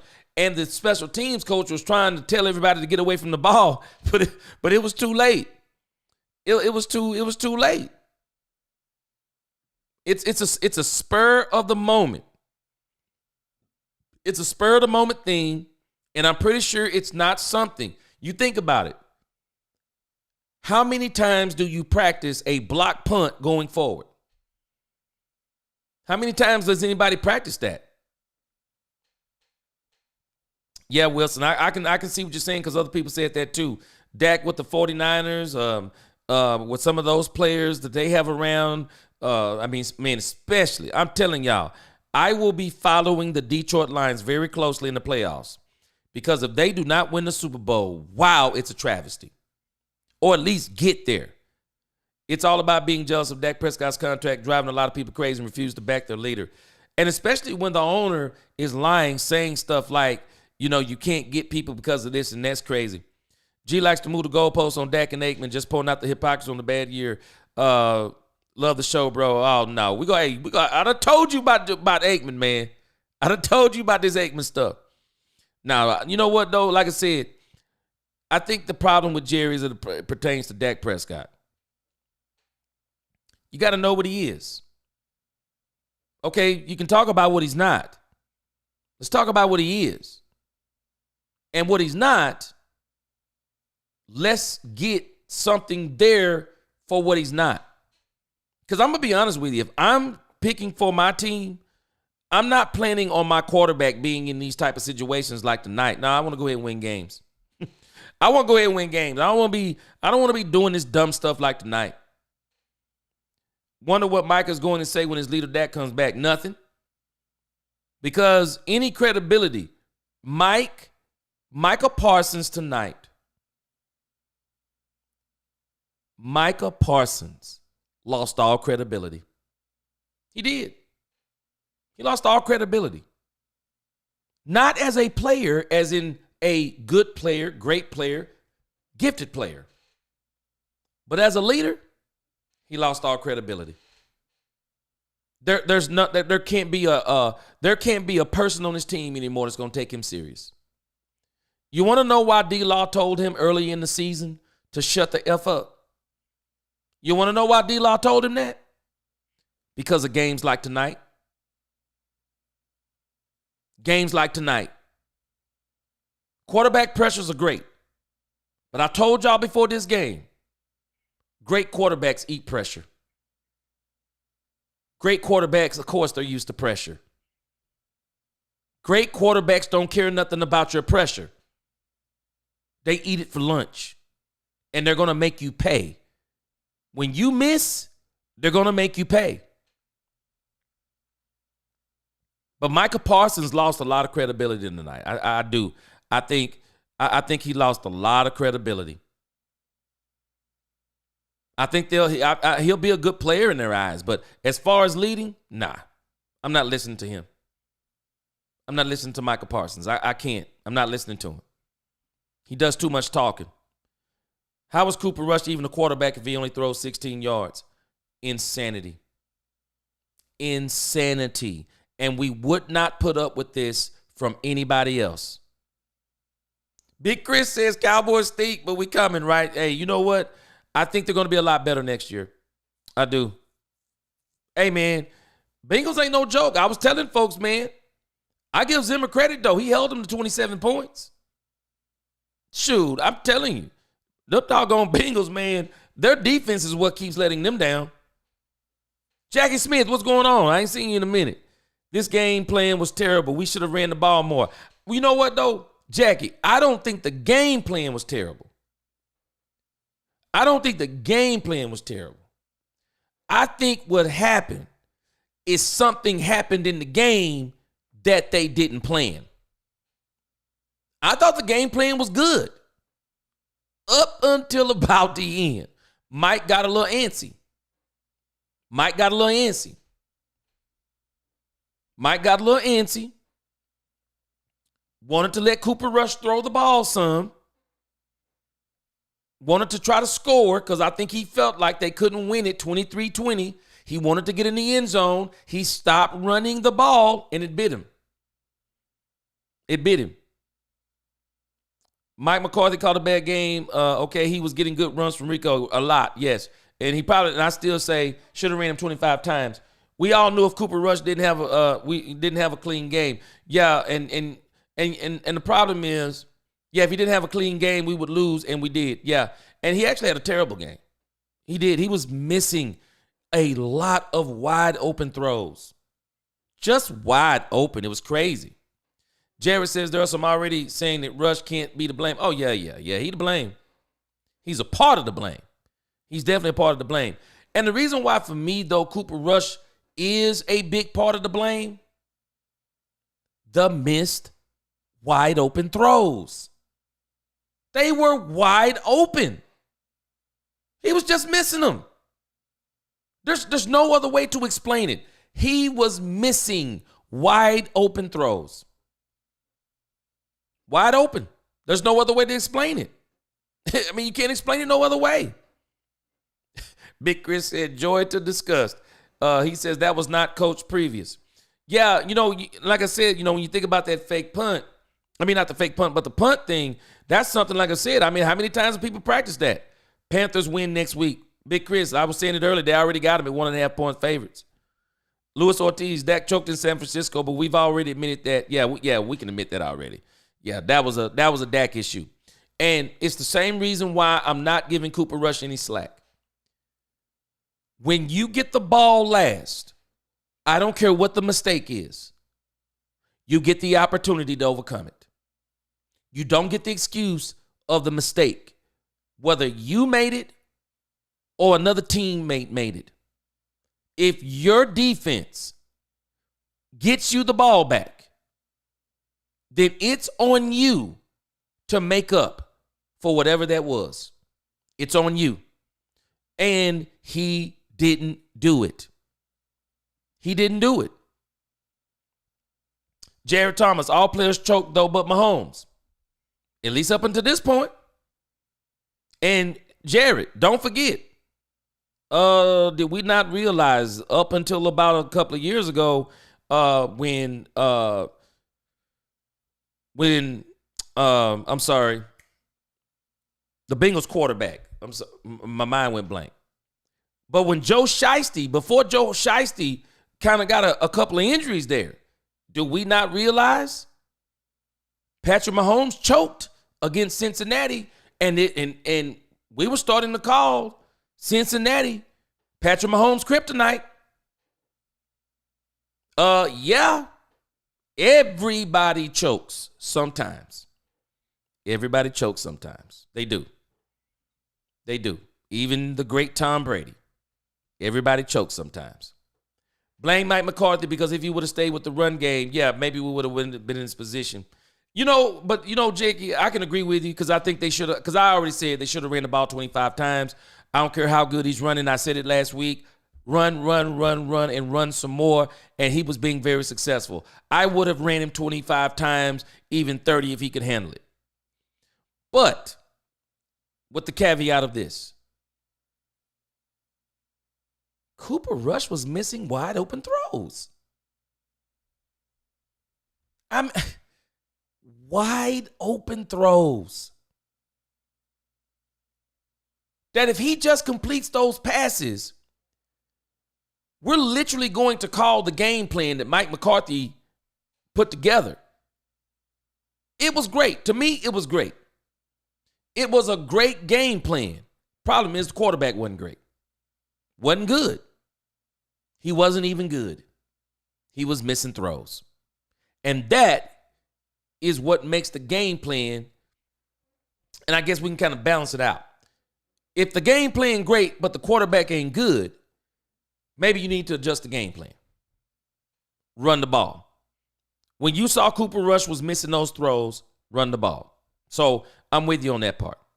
Yeah, and I'm just out on Mike because I just think the mentality is not right with Mike and this team. But at the same time, Jackie, I'm talking on both sides of my mouth. Because if Jerry's not going to let anybody come in here and empower them to run this team, well, he might as well bring Mike back. That's all, because that's only. Why let Mike go to bring in another yes man?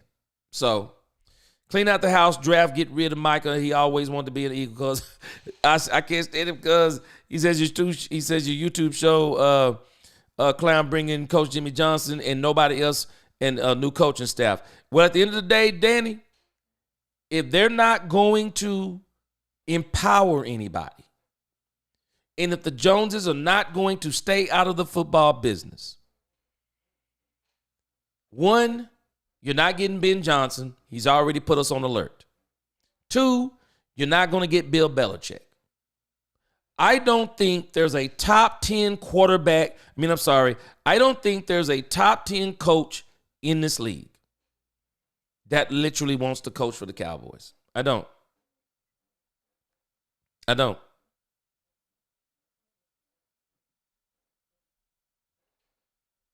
Dak chokes every year. Lewis.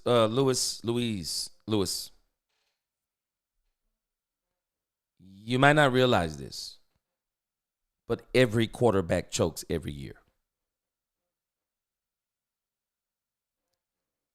If Lamar Jackson is more talented than Dak Prescott, and he's got the same amount of playoff wins as Dak Prescott, who is choking, him or Dak? Who's the biggest choker? Lamar Jackson or Dak Prescott? If Lamar Jackson is more talented, got a better team, got a better coach, better GM, who's choking? Dak or Lamar Jackson? Josh Allen, who they want to make the face of the NFL. He has 3 more playoff wins, if I'm not mistaken, than Dak Prescott. He only has 1 AFC championship game. He got beat. He continues to get beat. He never makes it to the AFC championship game. He's been a turnover machine. This has been his best season to where he isn't turning the ball over. So all those seasons that he didn't make the AFC championship game, all those seasons he didn't make the Super Bowl. So is he clutch or does he choke? See, you got to understand the definition of choke. They all choke. They all do. The one who wins the Super Bowl is the one that don't choke. And I got an even bigger news flash for you. A quarterback doesn't win Super Bowls. Great quarterbacks don't win Super Bowls. Great teams win Super Bowls. You don't need, and I'm not going to have this discussion, it's too late. You don't need elite quarterbacks to win Super Bowls. You don't. You don't need Patrick Mahomes to win a Super Bowl. You know how I know? Because people were winning them before Patrick Mahomes. We just don't know what we're saying. And Jared, you make a great point even with Dak Prescott as a playoff performer. You know the one thing that nobody talks about? Dak Prescott performs good in playoff games even when he loses. But nobody talks about the players around him and how they don't perform when the team loses. They don't perform well. They don't. Turpin needs to be here long term. Man, you know what? Turpin is 28 years old. Turpin's contract is up after the season. He's an actual restricted free agent. But he does get to go out and test the market. And whatever team offers him the most money, the Cowboys get to match that offer. I got a strange feeling. Just call me crazy. I got a strange feeling that somebody's going to throw a boatload of money at Cavante Turpin. I just got a strange feeling. Somebody's going to throw a boatload of money. They're going to throw him a 4-year, $35 million, $25 million guaranteed. They're going to throw him a boatload of money. And Cavante Turpin has earned it. He deserves it. I pray he gets all the money that he can, whether here or somewhere else. And if it's not here, I hope he goes to a contender. I hope he goes to a contender, and I hope he get that bag. Yeah, Jackie, I'm with you. We need a backup quarterback. Rush ain't it. I think Jerry may want Trey Lance to do it, but I don't want Trey Lance to be a career backup. I think he's too talented. Big Chris. Hey, man, you know what? I tell people this. This is why I don't let people build me up. And they've been building the Cowboys up now for weeks. And y'all watch how they tear the Cowboys down over the next few weeks. Stephen A. going to have a field day. He already going to have a field day. They're going to tear him down. And if they lose against the Panthers, they're going to tear him down even more. Get Rico Dowdle Robin in the draft. Rico going to be a good second running back for us. Man, we mess around and get a running back like a Genty. One of them kids from Ohio, that maybe the guy from North Carolina. Man. Oh, man, TME. Turpin is off the chain. I don't think Mike knows how to use him consistently. Man, yeah, wild boy, for sure. Rico Dowdle, Nash, and Genty would be crazy. I think that Genty would actually bring more of a dog out of Rico. Parsons is gone. He's not re-signing. You don't think so, Big Chris? Man, Parsons loves Dallas. He loves everything that comes with it. Rico Dowdle and Caleb Johnson in 2024. I tell you this, wild boy, if they miss on a running back in this draft, it's their fault. Because there's plenty there. Plenty there. Yeah, I tell you, I enjoyed the game for sure, Danny Cowboys Nation. Well, I'm not happy whatsoever. How many times do we get cheated by this team and the GM head coach and coaching staff get rid of them all? Unfortunately, not happening. Not happening. Yep, not happening.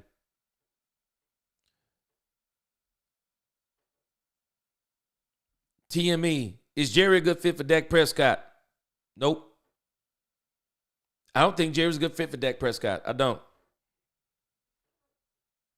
I've been saying it. Dak is the one player to me that don't fit this team. Because he's the one player on this team that's not like the owner. I'll be honest with you. I don't even know if DeMarion Overshown fit the team. He's such a good guy, honest, humble. I mean, he hasn't been poisoned by the Dallas culture. But we can have good players on this team. The problem is our owner. If he'll get out of the way and get us a coach that can really help with the culture, this team will be okay. Coaching staff has to go, minus Al Harris. I'm with you, Azteca. I mean, I'm the same way. I mean, I'm torn on Mike, but Mike, to me, he's just not a consistent motivator of men. Oh, wow, boy, stop. No, I don't want Stephon Diggs up in here, man. I don't want this man up in here, man. Coop trash, yeah. Oh, I'm sorry. You gave Cooper Rush 30 seconds in, 60-plus yards. Burrow couldn't do it. He's the number one PPG player. I don't know what that means, but no, Cooper Rush, terrible. I don't care what you say. Michael Parsons should be playing in his natural position. I keep saying it. Dallas Cowboy culture is soft. It's terrible. Yes. Bring back head coach Jimmy. He ain't coming back. The money he getting paid, we couldn't pay him. Louise said, Jared, okay, he's talking to Jared. What do y'all mean we going to be, what do y'all mean we're going to be back? Not sure what that conversation is. Cooper Rush didn't win any of the games that was played. The players did. And that's the problem. People don't understand. They give this man credit, and it's a travesty that they give Cooper Rush credit for winning games that the team is actually winning, and they're carrying him. Danny, I think the season been done, man. Man, I think this team been done. Been done. Who are you blaming when the team only had 4 wins? I didn't even think we had 4 wins. I thought we had 3 wins. Well, we had 3 wins. I mean, we just got to be honest. One, we couldn't get Mike McCarthy to run the ball. That's number one. His play calling was atrocious. Troy Aikman called him out on it. His play design, his routes, they were terrible. Dak Prescott, we've already talked about it. Dak Prescott, one of the problems I had with Dak Prescott this year, Dak Prescott was trying to prove he was worth the contract. Dak Prescott was pressing. Not only was he pressing, Dak Prescott was actually forcing the ball to CeeDee Lamb.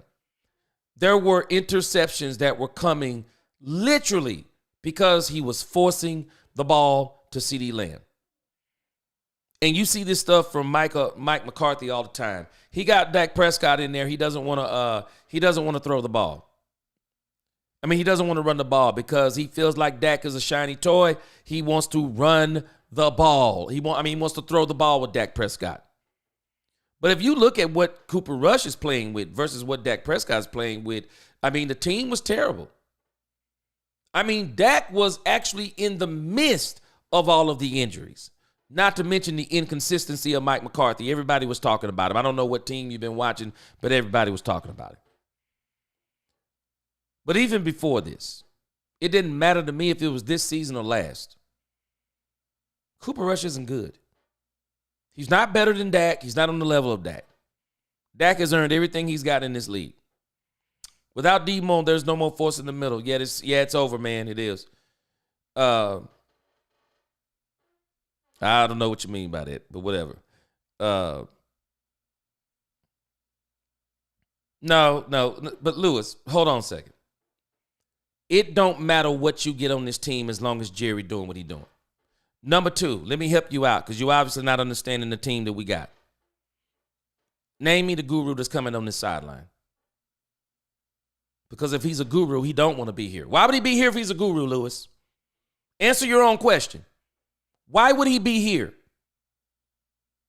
No guru is coming here. Ben Johnson put this team on alert. He's the closest thing we got right now to a guru, and even he needs players. He don't want to play on a team that tells the quarterback he's going to have to do more with less. The owner is the problem. And if you don't fix the owner, you're not fixing this team. This culture is broken. The culture is broken. There's nothing you can do. Quinn says, my birthday is this Sunday. Oh, Mel. Hey, man, watch the Cowboys. It's not going to hurt you. Watch the Cowboys. Just understand what you're watching. It's evaluation time, man. Just got to evaluate what you got. Lewis, but we know that. We know that's the point. But did they coach it? Did they coach that? Because, again, I wonder how many times do people coach block punts going forward? Or even tip punts going forward. Do you coach that? This is what you get when you get a young team. When you get a young team, you get young team mistakes. He's a young player. I'm not blaming him for it. Nope, not blaming him. Play don't come down to that. Don't come down to that. Someone needs to escort Jerry to the nearest retirement home. Boy, ain't happening. Until the owner let the coaches do. That's it, Willie T. Until they let them do their jobs. Stay out of the way. This is what we're going to get. These players on this team, I've said this before. They're battling their owner. They're battling the media. They're battling some of their own players. And then they have to worry about the team across from them. That's what you get in Dallas. Nobody else has to do that. No other team is battling like the Cowboys. Adrian says we still wouldn't win with Dak. Yeah, we would win with Dak. We'd be beating these easy teams. These are easy teams. And Adrian, make sure, you know what, everybody's a bus driver. You need to listen to some of these professionals talk about this. Even Cam Newton said all the quarterbacks, they're all bus drivers. All of them. It's what they do. Michael problem on the field, he doesn't want to play where the DC want him at. Yep. And you see what Mike Zimmer's done? Now Mike Zimmer's let him do what he wants to do. I don't think so, Wilson. I think that he loves everything that comes along with being a Dallas Cowboy. I do. I think he loves everything that comes along with it. Who does Mike have helping him? Well, one, let's get this out of the way. Michael won't help himself. Number two, he had DeMario and Overshown helping him. Number three, Michael seems to me, as Willie just mentioned, Michael wants to play where he wants to play. He wants to play where he wants to play.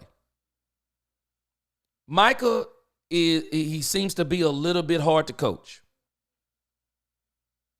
And Michael got plenty of help, whether you accept it or not. You don't think Deron Bland is help? Deron Bland is help. You don't think Jordan Lewis is help? Jordan Lewis has been the most consistent defensive back on this team. And if this team don't sign Jordan Lewis, watch what I tell you. Jordan Lewis is going to get the bag. Jordan Lewis is one of the dogs on this team, and people don't know it. I watched a podcast where other teams talk about how much of a dog Jordan Lewis is. The team talks about how much of a dog Jordan Lewis is. Michael Parsons got some players around him. He doesn't have, quote unquote, everything that he needs. Cowboys still have needs on defense. Just like Dak Prescott. Who is he playing with? He's got one wide receiver, and then everybody else is below the top 100.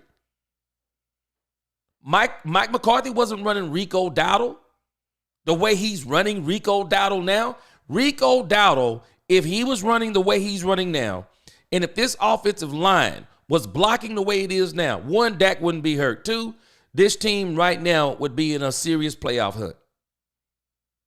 They would. This team would be in a serious playoff hunt, especially with this soft part of the schedule. This part of the schedule, it is soft. This is the part they wanted to make it to. Dak Prescott would have killed that Cincinnati defense. Killed it. That defense was trash. Let's just say it for what it is. That defense was absolute trash. Dak would have killed that team. Dak would have ate the New York Giants. Killed them. The New York Giants team that Dak played against early in the season was not the same New York Giant team that Cooper Rush played against. Dak would have killed that team. It's terrible. It's a terrible team. Man, Crush, I don't even want to hear the news, but I think he's tore something. They're saying that it's not good. Willie T said Rico won't be here next year. I think they're going to sign Rico. Wait, but you know what? I think they are. I think they are. But if not, that means they're going to have to go in the draft and get 2 running backs. But he's good, man. Micah has gotten in good with Jerry. That's the worst thing that could have happened. He has. And I think he's one of Micah's worst problems. I don't think Zimmer's coming back either next year, Santiago. But I can tell you this. He's earned himself a coaching job somewhere next year. Willie T said that's Joe Witt defense on getting turnovers. Yeah, Zimmer going to be back. Zimmer's going to get him a job somewhere. G, you wrong everywhere. Joe Witt coached those teams. Get turnovers, not Quinn. Now, who is Joe Witt? Is he a part of the Dan Quinn tree? Is he a part of Dan Quinn's coaching staff? Joe Witt. You talking about Joe Witt Jr.?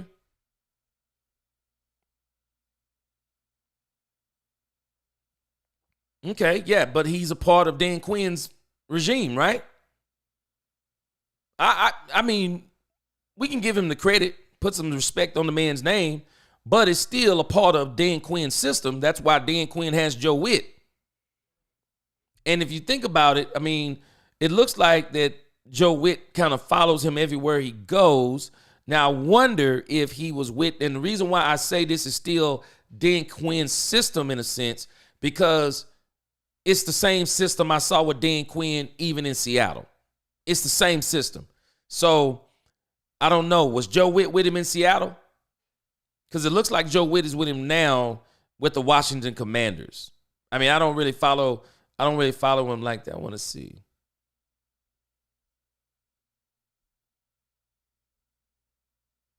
Yeah, like I said, he's with him now. Looks like he was he was in Green Bay. I don't see Seattle. I don't see Seattle. But Dan Quinn was the same way with Dan Quinn was similar with like that with the Legion of Boom. Was Michael running to the locker room or the Jerry's booth? Man, I can't wait to hear him explain it. Tony Simmons, I didn't get to watch the game, was at work, and I felt Cooper Rush's disappointment seeing 20 points and knew the problem. Tony, you heard me say it already, man. That's all he's good for. That's all he's good for, 20 points. That's it.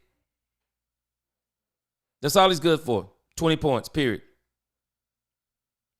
He won't take money, I know for sure, come next year. He'll be the first to hold out. He better not. Especially when you say there's no difference in 30 and 40 million. I'm shorting them 10 million if it's me. When a player says he would take less than the media, hurts the other players, I said the same thing. Said the same thing. Same thing, man. It's terrible. Parsons is showing me he's a clown, not a leader, bad teammate. See, the problem is he wants to be a cheerleader. He doesn't understand. A cheerleader is not a leader. How many tackles did Mike have tonight? His mouth makes more noise than his play. I already showed it, Tony. He was blank on the card. He was blank. Mike loved the hype he gets from the star. Yeah, he does. I think he does. He's a reflection of his owner now. Who wants to coach this team? Nobody wants to be Jerry Puppet. Willie, I've been saying it. I don't think they're going to be able to find anybody. And this is another reason why I wouldn't be surprised if Mike McCarthy is back. I just don't think they're going to find anybody to coach the team. I mean, who would? Who would? Bill Belichick would be crazy to come here. He would. Then he said, bring back Jimmy. Nah, Jimmy ain't coming back, man. I don't even think Jimmy is capable of this stuff no more. Jimmy's in a whole different mindset now, man. Jimmy is making so much money doing absolutely nothing at these networks. Jimmy ain't giving that up. Willie said, I quit getting mad about this team after week 3. I did too. I stopped getting mad because I saw exactly what was going on. Time to put the hater mask on and hate every team in the NFC. You know what, though? I'm not going to hate them, Tony, because there are 2 teams I'm going to follow in the playoffs. I'm going to follow the Detroit Lions, and I'm going to follow the Philadelphia Eagles. And the reason being is because I want to use them as an example of this is how you treat your quarterback. You put players all around them. I don't care how much money you pay them. You put money all around them. I don't care what anyone says. Jared Goff, good quarterback. He's not great. He's good. But he's on a great team. You don't need a great quarterback. You need a great team. You just need a good quarterback. A good quarterback that can make throws. And and if you really getting down to brass taxes, you don't even want him to make a lot of throws. You want him to throw the ball about 25 to 30 times. If he throws it 20, complete about 18. If he throws it 30, complete about 20, 21. Get us a tub or 2. We're going to put a running game around you. Don't worry. You just need to get us a tub or 2. You get us 3, great. You get us 4, bingo. We just need a good quarterback. And put a lot of good players around him. And maybe in a few positions, you got a great player. Maybe about 3 or 4 great players. And then you get a coach that can galvanize that team. them against the world. You go out and beat people. And I'm really interested to see, can Dan Campbell take this all the way? Can he do it? I want to see if what the Eagles are doing. They're getting all the criticism. Even A.J. Brown is complaining. But A.J. Brown, you need to be quiet. You're winning. Your number will be called. Keep winning. I want to see what they're going to look like. So I won't be hating on them. I'm going to be like, want to see what they're doing. Willie said we lose to Carolina because the Panthers are playing for pride that they are improving, especially Bryce Young. Especially Bryce Young. It's going to be a hard game. But I just wonder with Overshown, I just wonder if that's going to take some air out of this team. He's a blessing. Yeah. It sucks the air to me out of the team because I think he was actually the leader on the team, on the defense. I do. Yeah, he has been a blessing on this defense. Sucks that he'll be back. He'll be back. The problem is we won't see him, depending upon how serious it is, we won't see him until this time next year. How is Zeke getting blamed? Had 2 carries. How is Zeke getting blamed? How is he getting blamed? How many yards did Rico have tonight? 137? I think it was 137. Nixie said, where's Dalvin? Man, Dalvin is missing. He done went missing in action. I'm sorry. I'd be letting him get a piece of the pie. Yeah, Jimmy, like I said, Danny, Jimmy ain't coming back. Too much money. 131, yeah. 18 for 131. That's crazy. That boy Rico was putting in work, man. Parsons too little for the NFL. Too little for the position. I keep saying it, Taz. Nobody wants to hear me.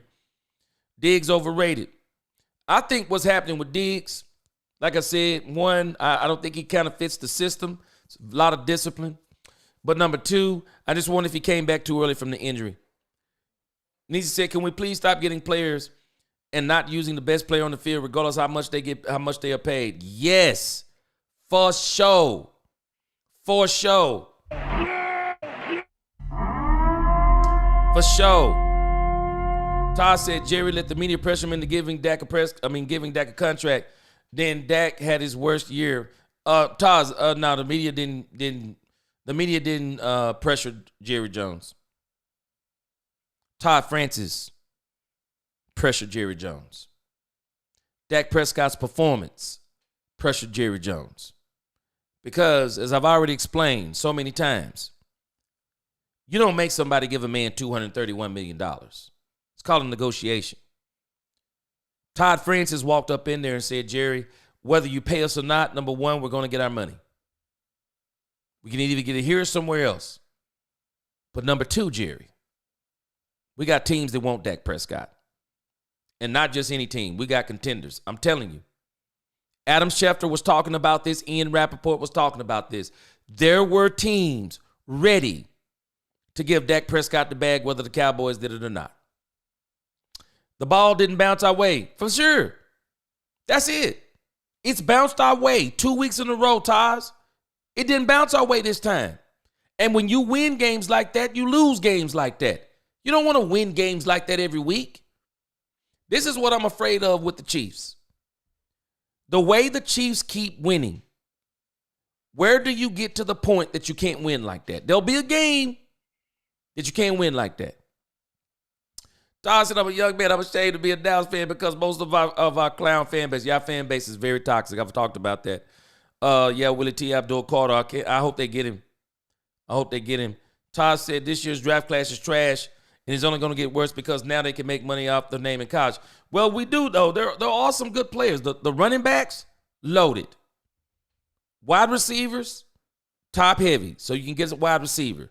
There's some good defensive ends. It's a bad year for quarterbacks because I think past 3, the third quarterback, I'm definitely not doing the first round on any quarterbacks in this draft past the top 3. But it seems like from what I'm hearing, this draft is very running back heavy, wide receivers. There's some linemen out there. This defensive end we're talking about, Abdul Carter. There's some players out there. But we already got who we got. Guyton needs some milk and workout plan. He's brittle. Man. Tony said, what did Michael say? Michael, man, you got to go back and check it, man. I did a video on it. Michael, man, I'm telling you, he just straight tripped on this thing. Michael Parsons straight tripped on this interview he did. Just talking way out of pocket. And I think that's why he was so disappointed tonight. I mean, I'm sure he's going to tell us he'll tell us the whole story. But, man, like I said, I didn't see Michael act like this in the Green Bay affair. This guy, he kind of got me wondering, like, is there something going on we don't know about? What in the world? I mean, did you have money on this game or something? Because nobody else was acting like that.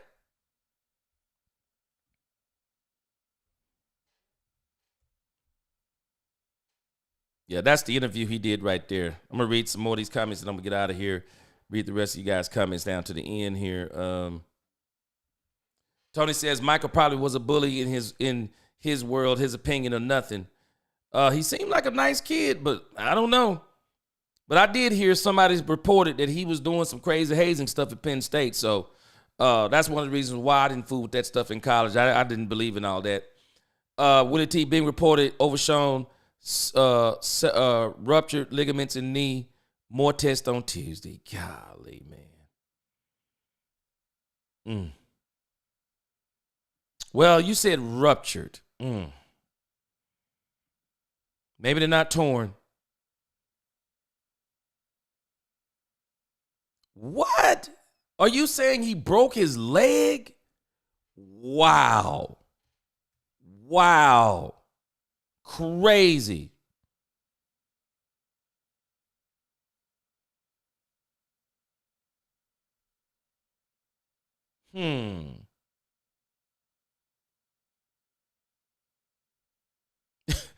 I'm actually laughing. I'm looking at X. And it says that Bone Fossil is explaining to the player what he did wrong. Mike Fisher said it's a little late for that. It sure is, man. It is. And I don't know why everybody's mad at number 27. I just think that this is something that people probably don't coach for. They don't.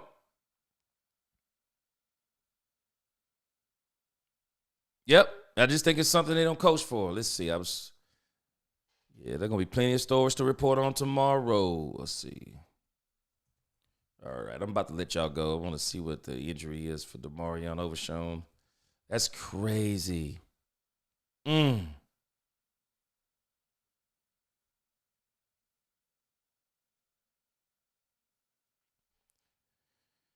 Okay, I hadn't seen, it's not really reporting everywhere yet, but I'll take you guys' word for it on what you're saying, because it looked pretty serious. It did. It looked very serious.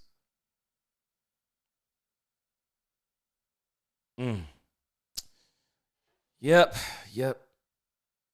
They'll be showing videos on it, so I bet you once you see the videos, you will know exactly. Without even anybody telling us, we'll know exactly what it is. But we'll talk about that tomorrow on tomorrow's live stream for sure. We'll go through it. Boy, that's just terrible, man. Just terrible. Terrible. Yep. Bad bounce, Willie. No other way to get around it. I mean, I don't know what it is. You know what it happens. I mean, it just is what it is. Nobody come to see you, Otis. Stop being Otis. Michael, it's a team. You're not the lead singer. It's crazy, man. They're reporting on X. I didn't even realize it, but they said that he left. They said he left before the time ran out. Crazy fact, the only current active NC quarterback with a Super Bowl win is Matthew Stafford. Dak, Goff, Purdy, Hurts, Love, Darnold, Mayfield, Geno Smith have none. Yeah, and they keep saying Dak's the one that's choking. No, they all choke. Gee, we lost to a good Niners team, no doubt, and the Green Bay team. Yep. They had peak Aaron Rodgers, too. Yep, they had peak Aaron Rodgers. It is what it is. Parsons will have that fifth-year option put on him. Woo, man, you think he'll play on it? I don't think he'll play on it. Everyone in the stadium watching it knew, don't touch a block punt. That's on coaching. Don't fire 27. It's coaching. Trey Lance, I give it one more game, Jedi. Jedi Johnson, I give it one more game. One more game and he in. You know, Real Fan One, you say that, but it's not that simple. You say that, it's not that simple. You're not talking about a guy who's been, I mean, it's kind of like he's been in and out. You know, he's been kind of in and out. The problem is when you assume everybody knows everything. Shame on you. You know that's the play you're calling. You know that's the play you're calling. And I'm gonna push back on this for this very reason. This is the same coach. This is the same coaching staff. The same coach and the coach who backed him up on both of these dumb moves. He cost them the game on a fake punt against the Falcons. He ran a fake punt on his own end of the field. Gave his team no option to say whether or not it was there or not. The punter dropped back to throw it and the man was covered. He came right back, what was it, the next week or the week after that against, who was it, the Texans? He ran another fake punt. Didn't get it. It's coaching issues. Because even on the fake punt, most teams, when they're going to run a fake punt, they put in instructions to say, there's some kind of sign to say, okay, if they play close, we're not going for it. If they play off, we're going to throw it to them. There's signs. There's things that you do. Everybody is in on the joke. That's coaching. You don't just throw a fake punt when it's not there. They threw the other one in the middle. It wasn't there. Everyone saw the fake punt coming. That's coaching. And it doesn't surprise me, the same coaching staff that ran both of those dumb fake punts is the same coaching staff that blocks a punt, tip it, however it goes forward, and somebody don't touch it. You're surprised? I'm not. Not surprised. Nope. Yeah, I know he left because of everything that happened. He also left too because he running his mouth too much. I mean, it's you're 5-7, man. I don't understand what's all the, why didn't he do this in the Green Bay game last year? I think a part of what happened too, he didn't register on the card. Mike was unemployed before the Cowboys job, being on the couch, doesn't pay the bills. Man, Mike got money though, boy. Mike got money. He ain't worried about it. Mike ain't worried about it, man. Turpin is the most underrated wide receiver I know. Hey, I'm telling you, Papa J. Somebody go open up the wallet to Turpin. They are. Y'all hit that notification bell. Hit that like button. Subscribe if you haven't already. There will be plenty of stories to report tomorrow about the Dallas Cowboys. I am interested to see how is Micah Parsons going to defend this mess. You're a leader, but you leave your team behind because you lost? Wow. Wow is all I can say. Cowboy fans, do not lose heart. Watch the rest of these games. We're in evaluation mode. Now we're going to be watching for, are they going to bring Mike McCarthy back? Because my question is, will the Cowboys win another game? It's going to be tough. We're going to see what the rest of these players, we're going to see what's on their mind. We're going to see kind of what this coaching staff is going to do. Because I am telling you, it is going to be tough treading going forward with this team. But hey, we're here because we love the Dallas Cowboys. We know everything isn't right about them. We've been knowing it, so it is what it is. So again, y'all make sure y'all like, share, hit that subscribe button, hit that notification bell, so you know the next time we post another video. Let's talk Cowboys. We talk facts. Peace.